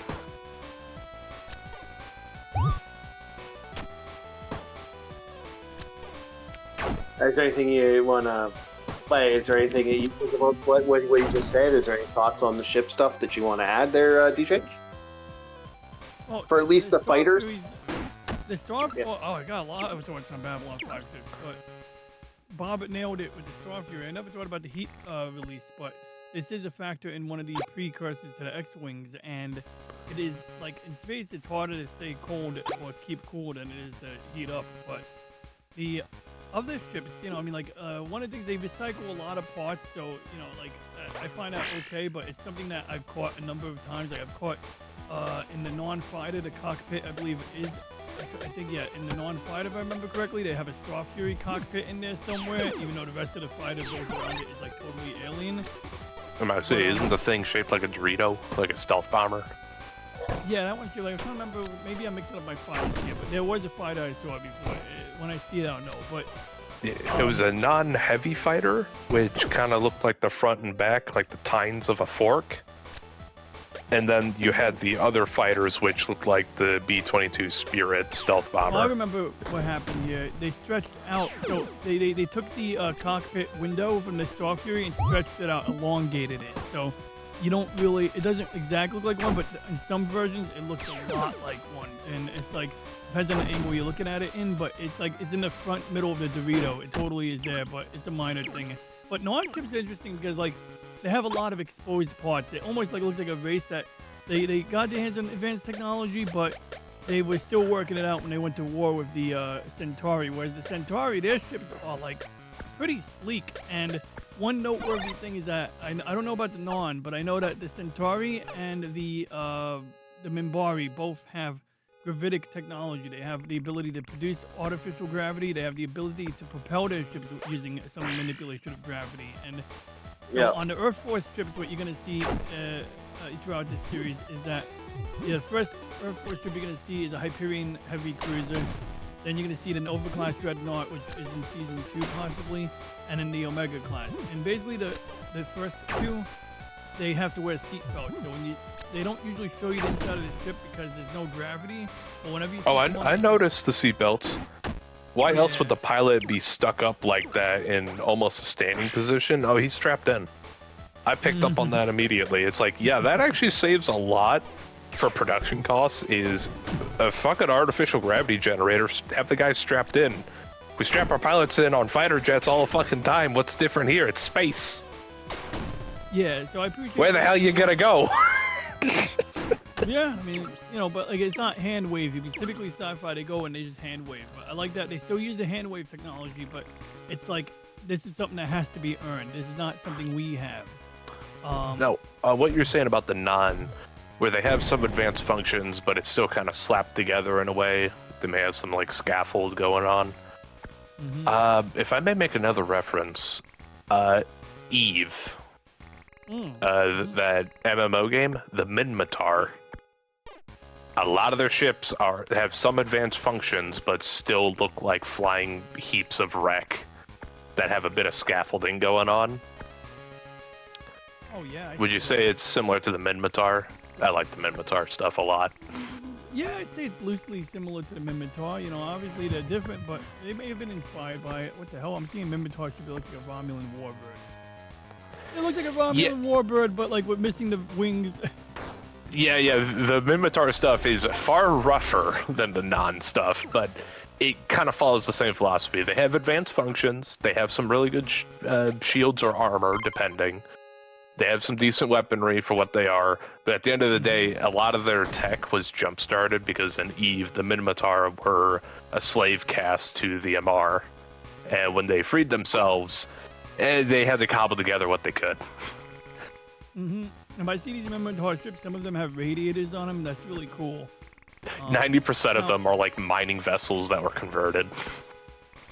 Now, I do want to cue you into one other thing about the station. Like, you know, like, when they show you the inside of the station, it looks like a starship, right? You got hallways, corridors, and big open balcony areas. But once in a while, they go to the green section, which is the inside of the O'Neill cylinder. And one of the things that you don't notice until season 2 when they highlight it is sometimes when they're in the bar, they go to a bar called Earhart's. Obviously, it's a bar for the pilots. That is a little corny, but Earhart's. Anyway, and I heard she wasn't a good pilot. Anyway, so as I was saying, when they go to Earhart's, there's a scene where the camera comes in from outside a building, and it's like, by season 2, you're gonna notice that a lot of times when they're inside a room, or even when you go to like Sinclair's office, there's a window overlooking the colony. So really, they're not just in random rooms inside the belly of a space station. They're actually in like buildings on the inside of an O'Neill cylinder. So it's something to keep an eye out for. Oh, I've already picked up on the scale. It's literally like the Citadel from Mass Effect. It's, what was it? 400,000 tons of shit just floating in space. Is like, yeah, you can fit a lot in that. Yeah, because I didn't think in the beginning, like, I thought that everything was inside the inner wall of the drum. I didn't think that they had things. I thought not in the inner wall, but like literally like in the layers of the drum. Like I didn't think they were actually on the inner surface of the green section, you know. So that's something that like surprised me and that I didn't notice immediately, or I don't know. I just took for granted like the way that. It could also be because Navy knowledge. You know, I've been on vessels before. I know how much can actually fit in what looks like a small object. So it's like you take that and you scale it up to the size of like fucking Australia. Yeah, at that point you could fit cities in there. I mean, I guess I just took for granted that like that that was built like a city. Like I knew it was big. I just thought it was a big space station. I didn't think that like you had normal buildings. Like it's a minor thing. The inside of a building is not much different than the rest of the station, but it still threw me off when I realized that. Oh wait, that makes sense, you know. And then it also messes with me because I'm a weirdo, and maybe both of you guys can help me out with this one. So when you're in an O'Neill cylinder, you got like a curved surface. So when you build a building and it's rectangular, like shouldn't it be like shaped like on Gundam does this shit too? Like shouldn't like rectangular buildings, like unless they're like along the length of the cylinder, if they're along the width of the cylinder, shouldn't they be like shaped like crescents? No. Technically, the Citadel has something similar. I get what you're saying, where eventually wouldn't the building tops almost touch each other, so it look like the buildings are like trying to reach out to each other because of how it is. But I think it's sheerly scale. Yeah, because of how large that cylinder is. From the perspective of a human eye, it'll probably just look like you're in any other town. Oh yeah, because like, well, when you look at it, when a building is big enough horizontally, you will get to a point where as you get to the corners of that building, you're gonna start to feel like you're leaning. But also the scale is big, but it is not that big. So just get you real numbers here for a second. Oh, dude, this is Rendezvous with Rama. That's how big I'm talking. Well, how big is Rendezvous with Rama? Gargantuan. It is absurdly massive because based on the camera and the planet in the background, Babylon 5 is absurdly large. Like, it is obscene. Rama itself, if you were to maybe, scale it down, like let's say... Humongous. Rama is 50 kilometers in length, 20 kilometers diameter. Babylon 5 is 8 kilometers, 5 miles in length, and it's a kilometer in diameter. So it's 1/20th the diameter of Rama. So that's why like I'm taking this into account with more seriousness here. And you know, like this is like Babylon 5 is more in line with it. And don't get me wrong. I doubt it's 8 kilometers in length. Get the fuck out of here. It's actually like it's 8 kilometers I think in total, including the reactor section. So when you look at B4, you'll notice that the part behind it that doesn't spin is the reactor area basically. Yeah. Babylon 5 is larger than 8 kilometers. But the word of God, I mean, no, that's actually the actual specs that he's actually just spouted. And the opening of season 2. Motherfucker, what? Well, I appreciate where you're coming from, Bob, because the front spherical section is where the docking bay is. So ships enter through that big opening, they go onto an elevator, and they get lowered into the inner wall of that spherical section. And when you start thinking about like the logistics of fitting smaller craft, they're not full-blown ships into that area. Yeah, I can see why it might actually make sense to imagine it as like you know those droid command ships in Star Wars, the crescent-shaped things with the ball in the center. Yeah. It's like I imagine Babylon 5 would be able to fit its cylinder bit. Well, actually, not the cylinder bit, but you know the little neck piece that connects the balls on Babylon 5.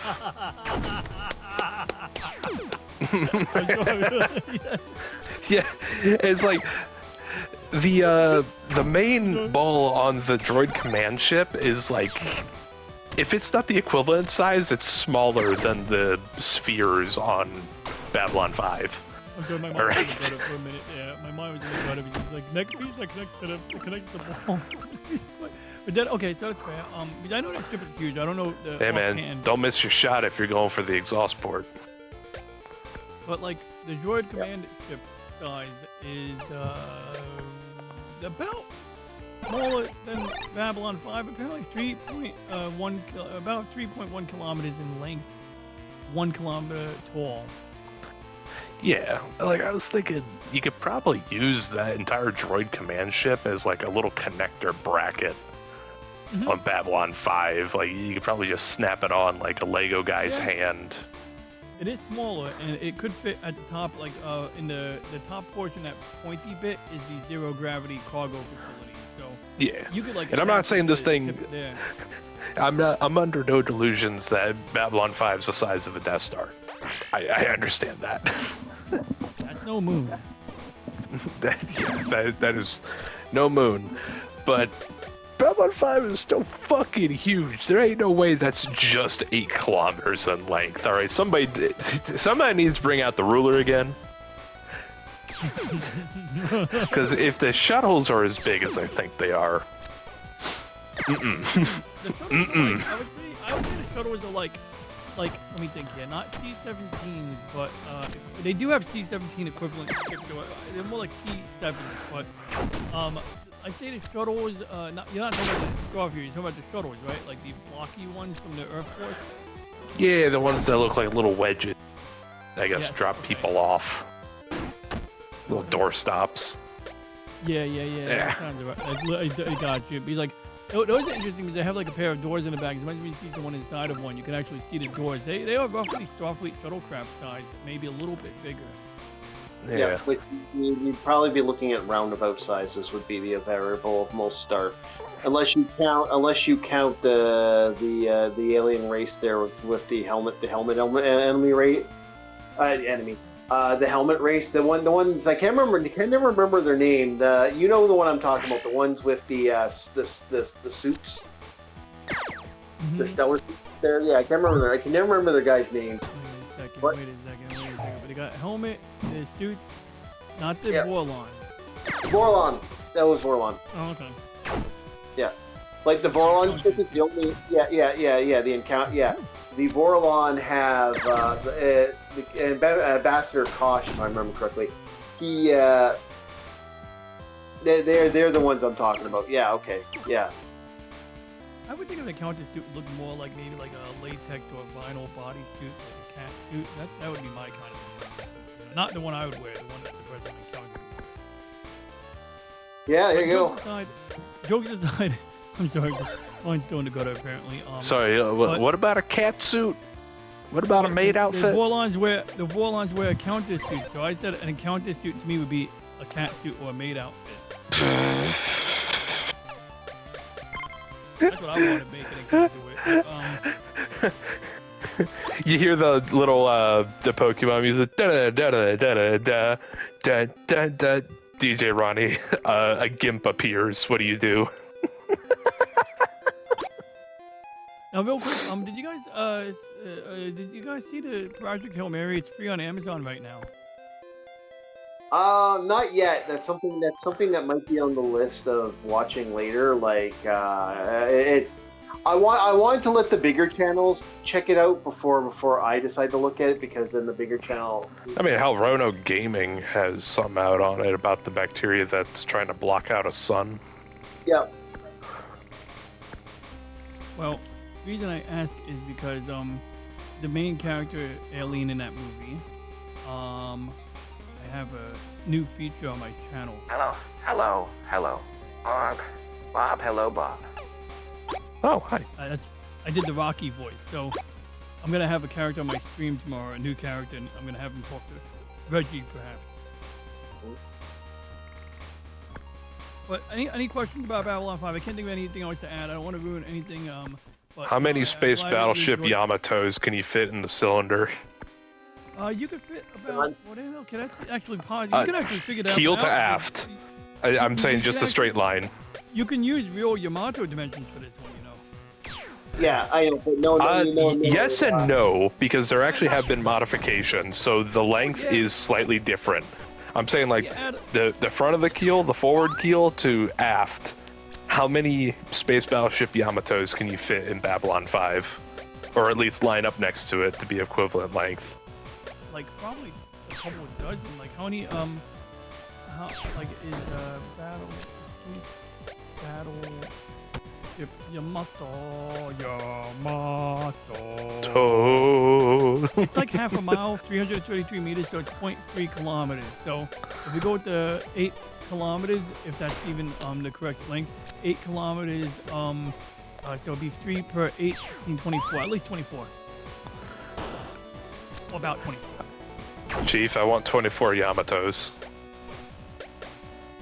Okay. Oh, dude, I don't defend Babylon 5. I think we can. Yeah, exactly. Look. Chief, can the Yamato, can 24 Yamato solve the Shadow War? Probably. We don't want to say too much about the Shadow War, but yeah. I'm about to say, dude, Space Battleship Yamato has fuck you shields, alright? It is, what is that term? It is, motion wave thing? It's like, yeah, not only wave motion, but it was like a specific thing in sci-fi, a paracausal. It is paracausal nonsense. But fuck you, it's cool. Yeah, paracausal, it was a thing in Destiny. The whole concept of light and dark is just paracausal nonsense, where you think it happens. I think, therefore I am. So you have paracausal and acausal. Literally just think paranormal. That's the logic, except it's space magic. Because what is Yamato powered by? Well, apparently the soul of a dead man. Yep. And then there's that other one that has the, where they basically use Jupiter as a weapon. Was it Jupiter? I can't remember. They used it somebody. I can't remember which anime that was, where they actually took it from that. Gurren Lagann. No. There's actually one where they actually explain that the way they do it is they use an item that basically causes the plant to compress, and then they put it in a giant ball of like this weird giant ball, and like from there they moved it from there. Does it ever reach, like, is the whole point of it for it to reach a supercritical mass, like a singularity? Yep. Yeah, that's the game plan.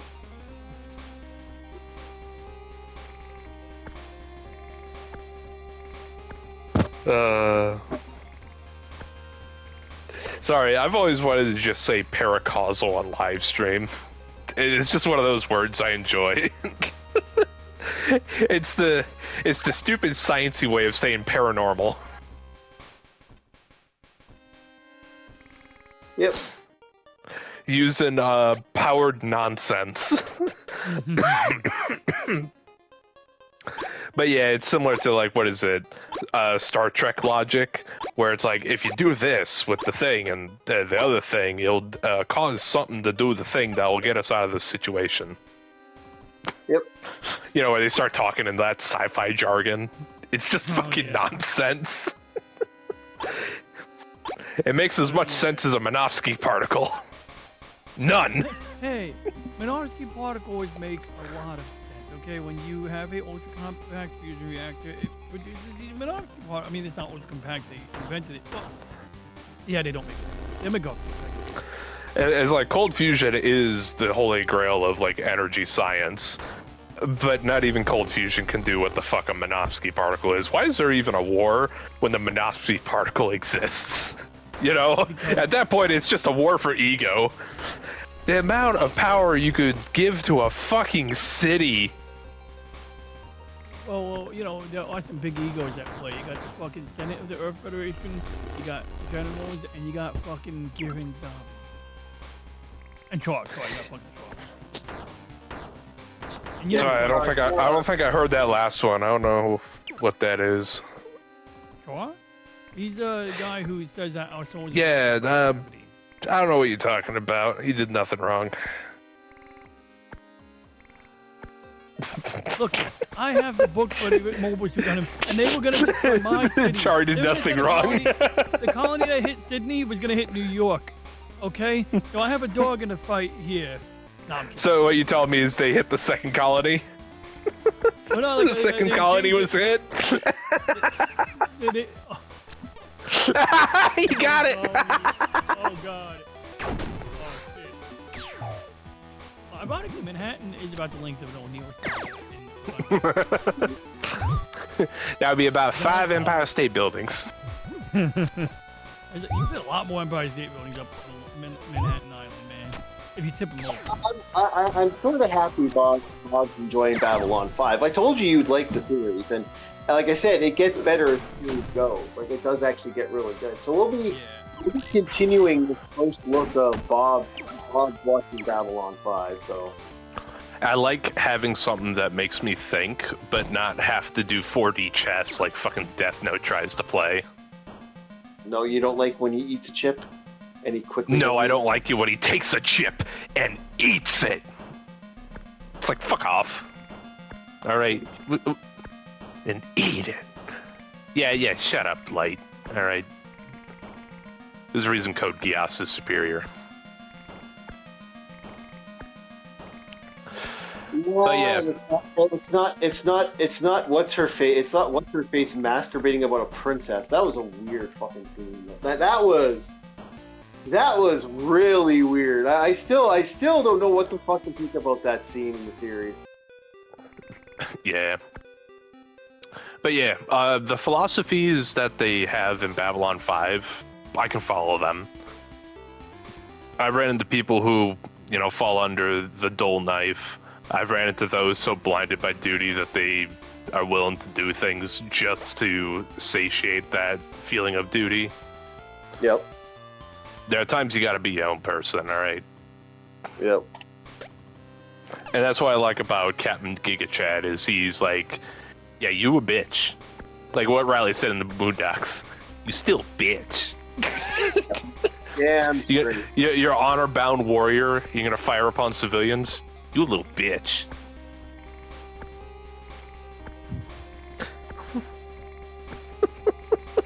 Right to his fucking face.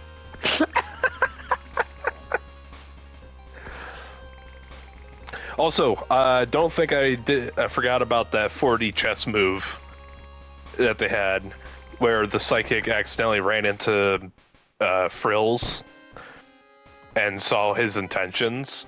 She immediately called up, what's his name? Though, what was it? Garibaldi. She immediately called up Garibaldi. Garibaldi cut him off, and the way that was solved, that was believable to me. There was no need for like some Hollywood shootout or punch out. It was like he was technically talked down by force. And also the fact that Garibaldi would be willing to go through with it for the sake of the station and to keep the peace.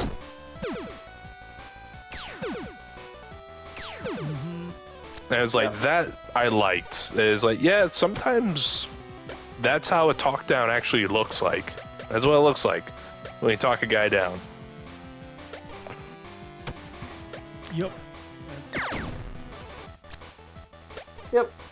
It's overall a really good show. Like, it's one of those series that I think actually has some really intelligent and really good moments in it.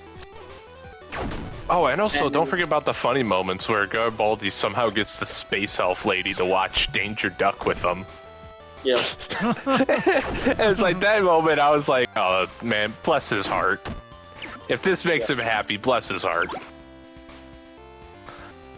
Yeah, that's a good species connection right there. I respect it. Like it's like literally like the most like it's a cultural exchange, and like in a genuine sense. Yeah.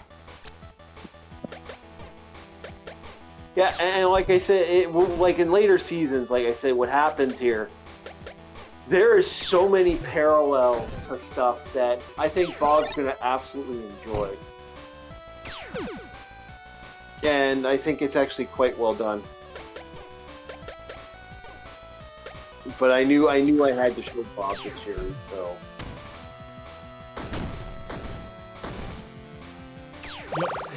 Yeah. I'm happy you showed me this. I like this more than Star Trek. Yeah, oddly, I like my lifelong Trekkie, and maybe it would go up the heels of Star Trek 2009 and Discovery, but when I discovered Babylon 5, I was kind of saying the same thing. I was like, this is good. Yeah, it's really good. Yeah. And I still have the respect for old stuff where, like, don't get me wrong. I mean, hell, I've said this before with video games. I'm no stickler for graphics. I don't need to count the pores on somebody's face. But there's something about Babylon 5 that stuck with me more than Star Trek. Maybe because Star Trek is like so far in the future that it's like, what more is there to do? You know? It's like, you already got phasers, you have replicators. Again, especially Deep Space Nine, which is a phenomenal series. Although we won't be making Bob watch Deep Space Nine because that'll cost him another $9. Yeah, exactly. But on the plus side, Bob, I actually legit I've actually gotten farther with the series on other things, but we won't be looking at that. And then tomorrow, I do believe, we're actually a half an hour. We're almost at the end game here, so we're probably going to end it around 9. But Chief, sometimes I wonder if you really are a hologram that was purposely put here to haunt me.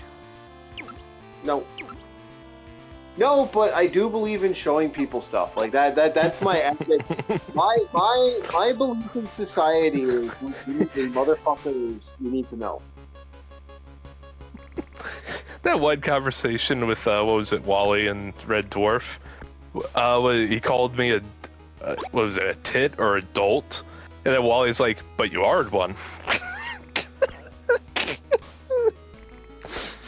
What? Yeah, it was like Chief's Rimmer, and I'm fucking Lister over here. No, you're I would say you're more the cyborg in that series. That we never did finish that series. We really should get to that. I blame you, Rimmer. Don't be calling me Rimmer. Nah, I don't know. I'm calling you by your proper name, Rimmer. Do not call me Rimmer. Rimmer legit wins in the end, and that's like I'm not exactly that awesome. The last episode of that series again.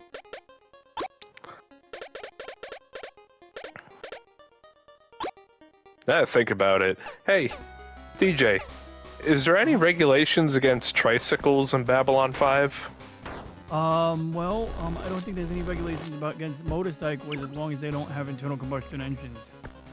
Yeah. Okay, so I could totally pull a fucking Lister and just ride around on a tricycle like a dumbass. Yeah, you can do that. Fuck yeah. But they have a train system. They have the core shuttle, which is like near the artificial sun. It's like a track that runs along 3 tracks that run along the length like a monorail. They also have one that goes a couple that go cross town. Oh, I don't care.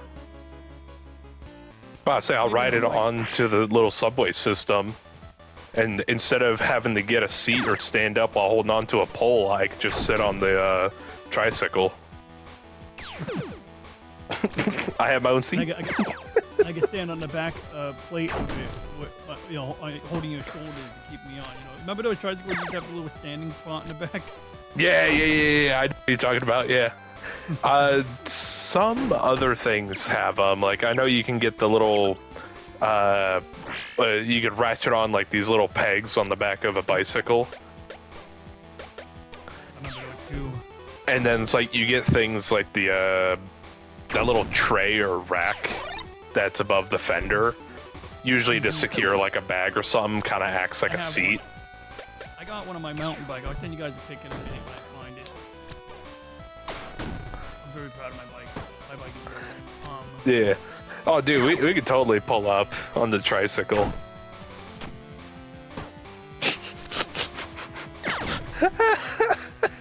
Just like the little bike thing, the little ting ting ting ting is like out of the way, space elf. There's some good episodes. It's like, okay, you're some high-end diplomat, and 2 dipshit humans are riding this 3-wheeled thing on this space station that's supposed to be, some high-class thing to keep the peace, and you see this fucking thing. What do you do? don't wanna ruin what happens later episodes because Bob, the Mambari race actually they're a pretty interesting race as time goes on. Right now, Bob's just kind of like eh. No, later seasons. What do you mean eh? All right, my favorite alien race so far is actually the psychic guys. Because that psychic diplomat is so fucking based. They're a rotting race that will soon extinguish themselves. And then Captain Chad's like, who? The psychic's answer is yes. Yeah. Just yes. Fucking based. Yeah. They'll exterminate themselves, they'll do it to each other. And it's like, God, that's such a beautiful answer. Yep. You want that bike picture in general or Gabi? Send it in general. I'm not. Do you want me to live stream your bike? Do you want me to put it in the? I mean, I don't mind, but I just wanted to give you a chance to see it. Oh, I forgot to read chat. Yes, yeah. Captain, if I do wake up, which, judging by my sleep schedule, yeah, I could do morning stream my time to play Mound. I do have it. Oh, that pisses me off. Fuck, the chat actually did that again. Fuck. I didn't even see any of that. Yeah, he was begging me. Bob, oh wait, Bob is you. But Captain Rum Panda? Yeah, it's a nice bike. Hello, Captain Rum Panda. Yeah, sorry about that. The chat, I should have seen that. That annoys me. I didn't want to ghost anybody, but yeah. Yeah, no. He always likes to bully me. It's like, you ghosted me again. It's like, I don't mean to. Why is everybody's immediate thing to try and guilt trip me? You guys are a bunch of bastards. It works. Ooh, nice white walls. Or is that just the rim? That's like that's reflector tape on the rim that came up exceptionally bright under the flash. The cargo rack in the back, now, it's like my second cargo rack or third one, and the first one's mounted directly to the mount, but I figured out that having the beam, like, not just the beam, it's the beam and the frame mount together. In fact, this one clamps to the frame. Oh, I see it. It has a like a light strip on it. Yeah, that's actually part of the bag. So the aluminum rack is attached to the seat post and attached to the back part of the frame. And then the bag is velcroed onto that rack, and it's got side compartments that expand out. Like you see, the one on the right is obfuscated by the wheel. There's one on the left as well, but I can fold them in to make it more compact and aerodynamic. And then, of course, it's got a central compartment. Okay. That's basically. And you got your water bottle holder. Yeah. Yep.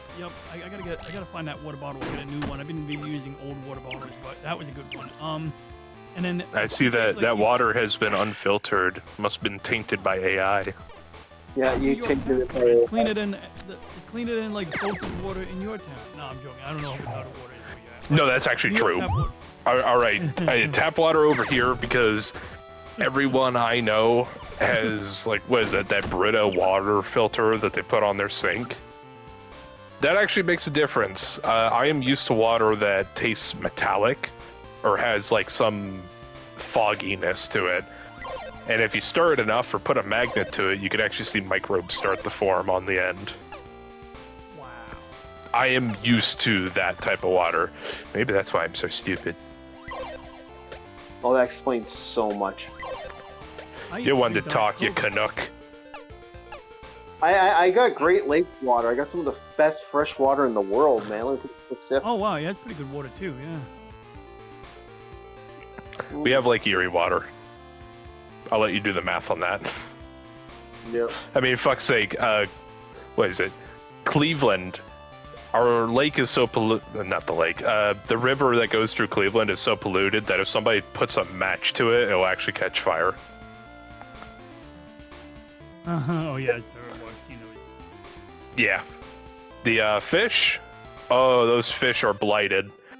You know, all it takes is one slight influence from an eldritch deity, and Cleveland's gonna turn into fucking Innsmouth. Yeah, it really is. If it isn't already, man, I've heard of people in Cleveland having gills and webbed feet. I've ran into a few mutants on my way. But it was more like their faces weren't quite right. You know, like one eye sits a little higher than the other. Yeah. It's like a facsimile of a human. Yeah, mutations, man. This is coming from a mutant. Oh yeah, I would say I don't know about the fact that I'm a goddamn mutant. I'm not quite a ghoul, but I'm almost there to a super mutant. Yeah, you're not a ghoul. Yeah. Didn't do enough crack. Yeah, sorry, I'm not smooth skin. Yeah, I'm a green skin. Sorry about that. Hey, that's you corruption. Going. The chat is linked. Never good. I really don't like that. Oh man. How about you, DJ? You got any mutants walking around here? Well, kind of, but I think they're protected group. Now, Bob, he has a Walmart. Oh, he has a Walmart? Oh, no, we have one in Bayonne, New Jersey. It's not far, but we don't have one in New York. We have Target. Oh, it's even worse. Yeah. Target is bougie as fuck for no reason. It's a Walmart that pretends to be bougie. Yeah, it's great. It's worth. It's not as bad as our Zellers. Our Zellers was interesting. Funny tale. There's the 3-tier system of like grocery outlets. You have your discount stores like Marks and Big Lots. I know Big Lots is a little bit different, but then you move up to Walmart tier, which is somewhat clean, can be dirty at some areas, and then you got the bougie places, which is like Target. The reason Target can give you such exorbitant prices and haggle a bunch of like, hey, get the Target spot deals, is because they keep it actually like pristine. It's almost like a pseudo Meijer. Meijer is like top tier bougie. It really is. But no, when my Zellers back in the day was kind of funny because some of the like that was like that was like our Walmart and our like a little bit of everything. Unfortunately, what ended up happening with our Walmart, inevitably one day, our Walmart just kind of our Zellers just basically fell out, and then they became Walmart. Now we don't really have a Zellers, we have a Walmart. And well, the robberies that have been going on, I thought Zellers had bad robberies because I will never forget the day where this lady literally leaves. They had the game store, the game shack where all the games were, and someone was hucking Super Nintendo games over the thing, and guys were catching it with their coats. Oh yeah, there's a lot of games there. They stole like over $1,000 worth of game of Super Nintendo and Genesis games. But up here, it's gotten so bad. Like our Walmart has had moments where guys are just walking out with grocery carts full of fucking stolen food. And oh yeah, wasn't it something where it's like product of X value, they can get away with it or some shit? Yeah, they're not supposed to chase them after they're not supposed to chase them, which is really fucking stupid. That's a great way to lose profits. That is a fantastic way of losing profits. Losing profits means the area shuts down. And when that's no longer there, well, I guess you gotta go out of town if you want to go to a grocery. It's evil corporations. They just want us all to have food. That's it. Well, actually, this is one of those times where I'll say it's actually not evil corporations. I know. It's not them. Because the actions of the individuals not just affect the company over there, but it also affects all the people that are hired by said company. So the moment that store closes down, all those people are jobless now. That's also more of a community thing. Like whatever the hell's going on in that area, they may disguise it as hurting a company, but you're really just hurting the people that are trying to keep a job. Yeah, well, dude, it's crazy. It's crazy. When I watch at least 4 people try to walk out with fucking grocery carts of food. And the thing is, the way it works is, unless they stop them, if they don't stop them, they're, guess what? Game over. They have to, like, let them go. It's like, literally, they will fight them. Like, people pushing people out for carts, man. It's wild. I still remember the day I was on the bus and the guys were literally... Sorry, I think Aldi has it. I'll be real with you. When it comes to the shopping cart situation, I think Aldi has it down pat. All right, put in the quarter, unchain the cart. Now, if you want that quarter back, put the cart back.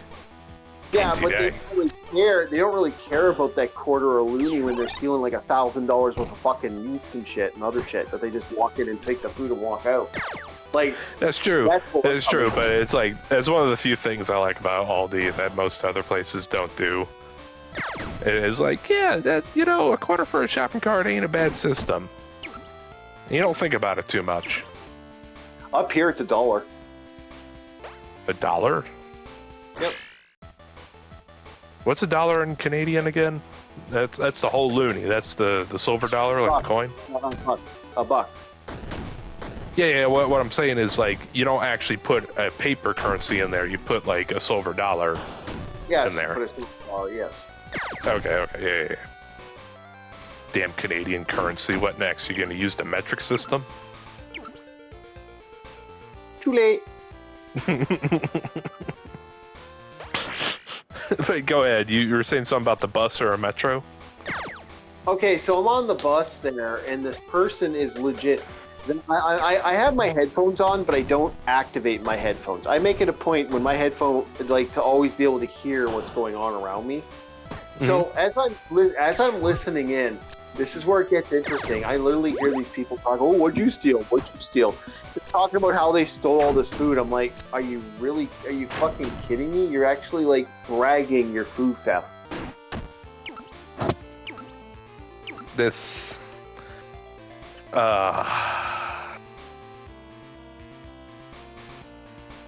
It's crazy, right? Man? You remember when, guys were doing crimes, doesn't matter what type of crime, they would actually keep it under wraps, and those that, spoke out loud were caught rather quickly, and something would actually happen? What happened? I know, right? Like, it's just crazy that that's how it's gone,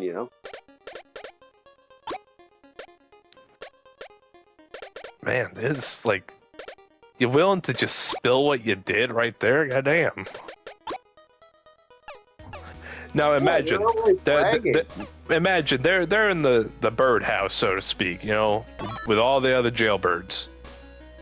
And then you got like some guy who is, doing hard crime from like the 80s or 90s. And he hears like, how'd you get in? Oh, I basically snitched on myself by speaking out loud on a bus about food I stole. Imagine how that situation goes down. But people will. They'll brag about it.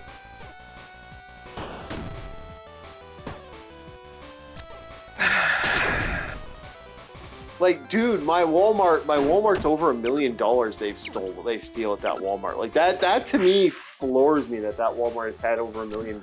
You know what? I'll say this, Chief. I am thankful that these people are stupid enough to say it out loud. Same.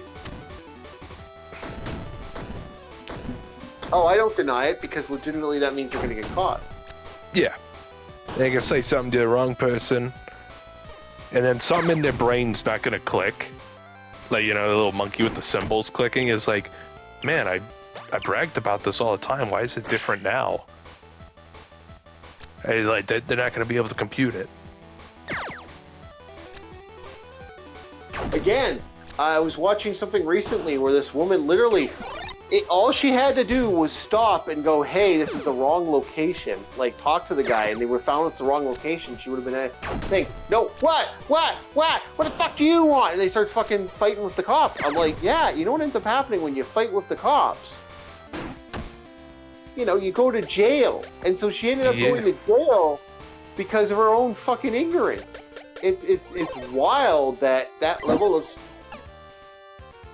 Yeah. You're like, Jesus fuck.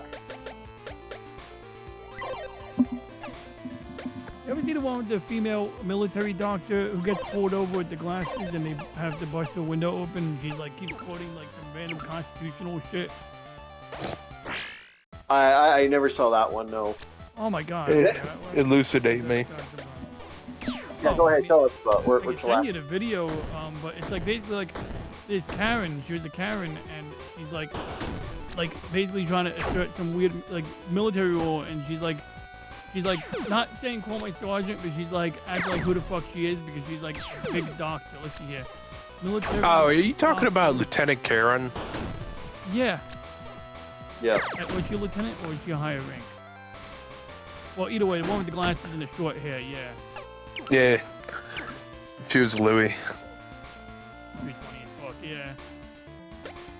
And if I'm not mistaken, I think a lieutenant, judging by camouflage she was wearing, that looked like Type 3 BDUs, which is used by the Navy. And I think she was stopped at... a green light, because she was parked at a green light. Okay, yeah. Lieutenant, I think that's 02, because 01 is ensign. So, does she have a silver bar? At least on, over by the collar? Because that's where the collar device is supposed to go. I was just looking at her picture, but I wanted to, like, look away. So she was wearing a puffy-ass fucking turtleneck or something. But Yeah, on the Type 3s, on the collar of the blouse. Anything there? Yeah, I don't see anything there. I just see that she had $500, $500 on her. Okay. And you probably don't have a good angle on the chest because rank is supposed to be on the little tab on the chest of the blouse. Well, it's not always required on the collar, if I'm remembering it correctly. It's kind of optional. But when it comes to peanut butters or dress uniforms, yes, you have your collar device on. Yeah, no, it's not very clear right now. Yeah. So if it was a silver bar or 2 silver bars, I think it's lieutenant, because the reason we remember ensign so well, 01, we nicknamed them butter bars. We always use terms like fucking butter bar because the man's looking at a piece of paper rather than what needs to be done. Is like the man will go by the book instead of being flexible about the situation. So that's a fucking butter bar moment.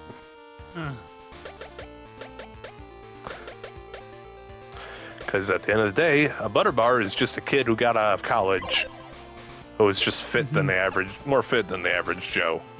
That's about it. They still have that pseudo-civilian mentality. Oh yeah, those guys are always fun, especially those military guys. Yeah, but tonight... Chief Sir, because he's a chief, he actually earns his pay. So back to you. So, yeah, I guess we're heading up to the end of this, the end of the stream tonight. We're ending a little early just so I can get stuff ready for some other stuff that's going on. So this is a good game called For a Vast Future. It's a cyberpunk point-and-click game that's loosely based off a Game Boy game. And I really do like the way this game looks. It looks phenomenal in my personal opinion. Okay. I also like the fact that this is one of the few games that actually has guns for your weapons. You don't actually, like, if you want to craft throwing knives, you can as a weapon, and they work. And different type of war gear and other equipment is used to basically rock, paper, scissors the enemy. All right, so I'd like to thank everybody. Like, share, subscribe. We are almost at 470. We're so close to that 500, boys. Let's get there. Hopefully soon. Check out the channel. Check out DJ Ronnie. Tomorrow, I believe your live stream. Tomorrow it's not DJ? Yes, sir. There we go. Check out his live stream. Check out Throwback Thursday. We'll be looking at the Rocketeer comic magazine and probably be playing some more Zelda. We'll be starting Zelda Link's Awakening, and yeah, we're gonna be having a lot of fun with that. Probably end a little early again because I gotta keep an eye on the smoke here just in case. The things I gotta kind of. Oh yeah. I want to, Orc. I'd like to sue you because your country is making my sky just slightly tinged differently today, just a little bit, but you know, man, shut the fuck up. Shut your stupid ass up. I'd like to file for your tax return, please. sue you because most of the fires are happening in Minnesota, not in Canada. Over in Minnesota. But that's where you got me wrong, because we are a union of states. New York State is not responsible for these transgressions of Minnesota. Oh, you got yourself a point. All right, thank you, everybody. We'll see you next time on Orc War Chief Reviews. Have yourselves a very good night, and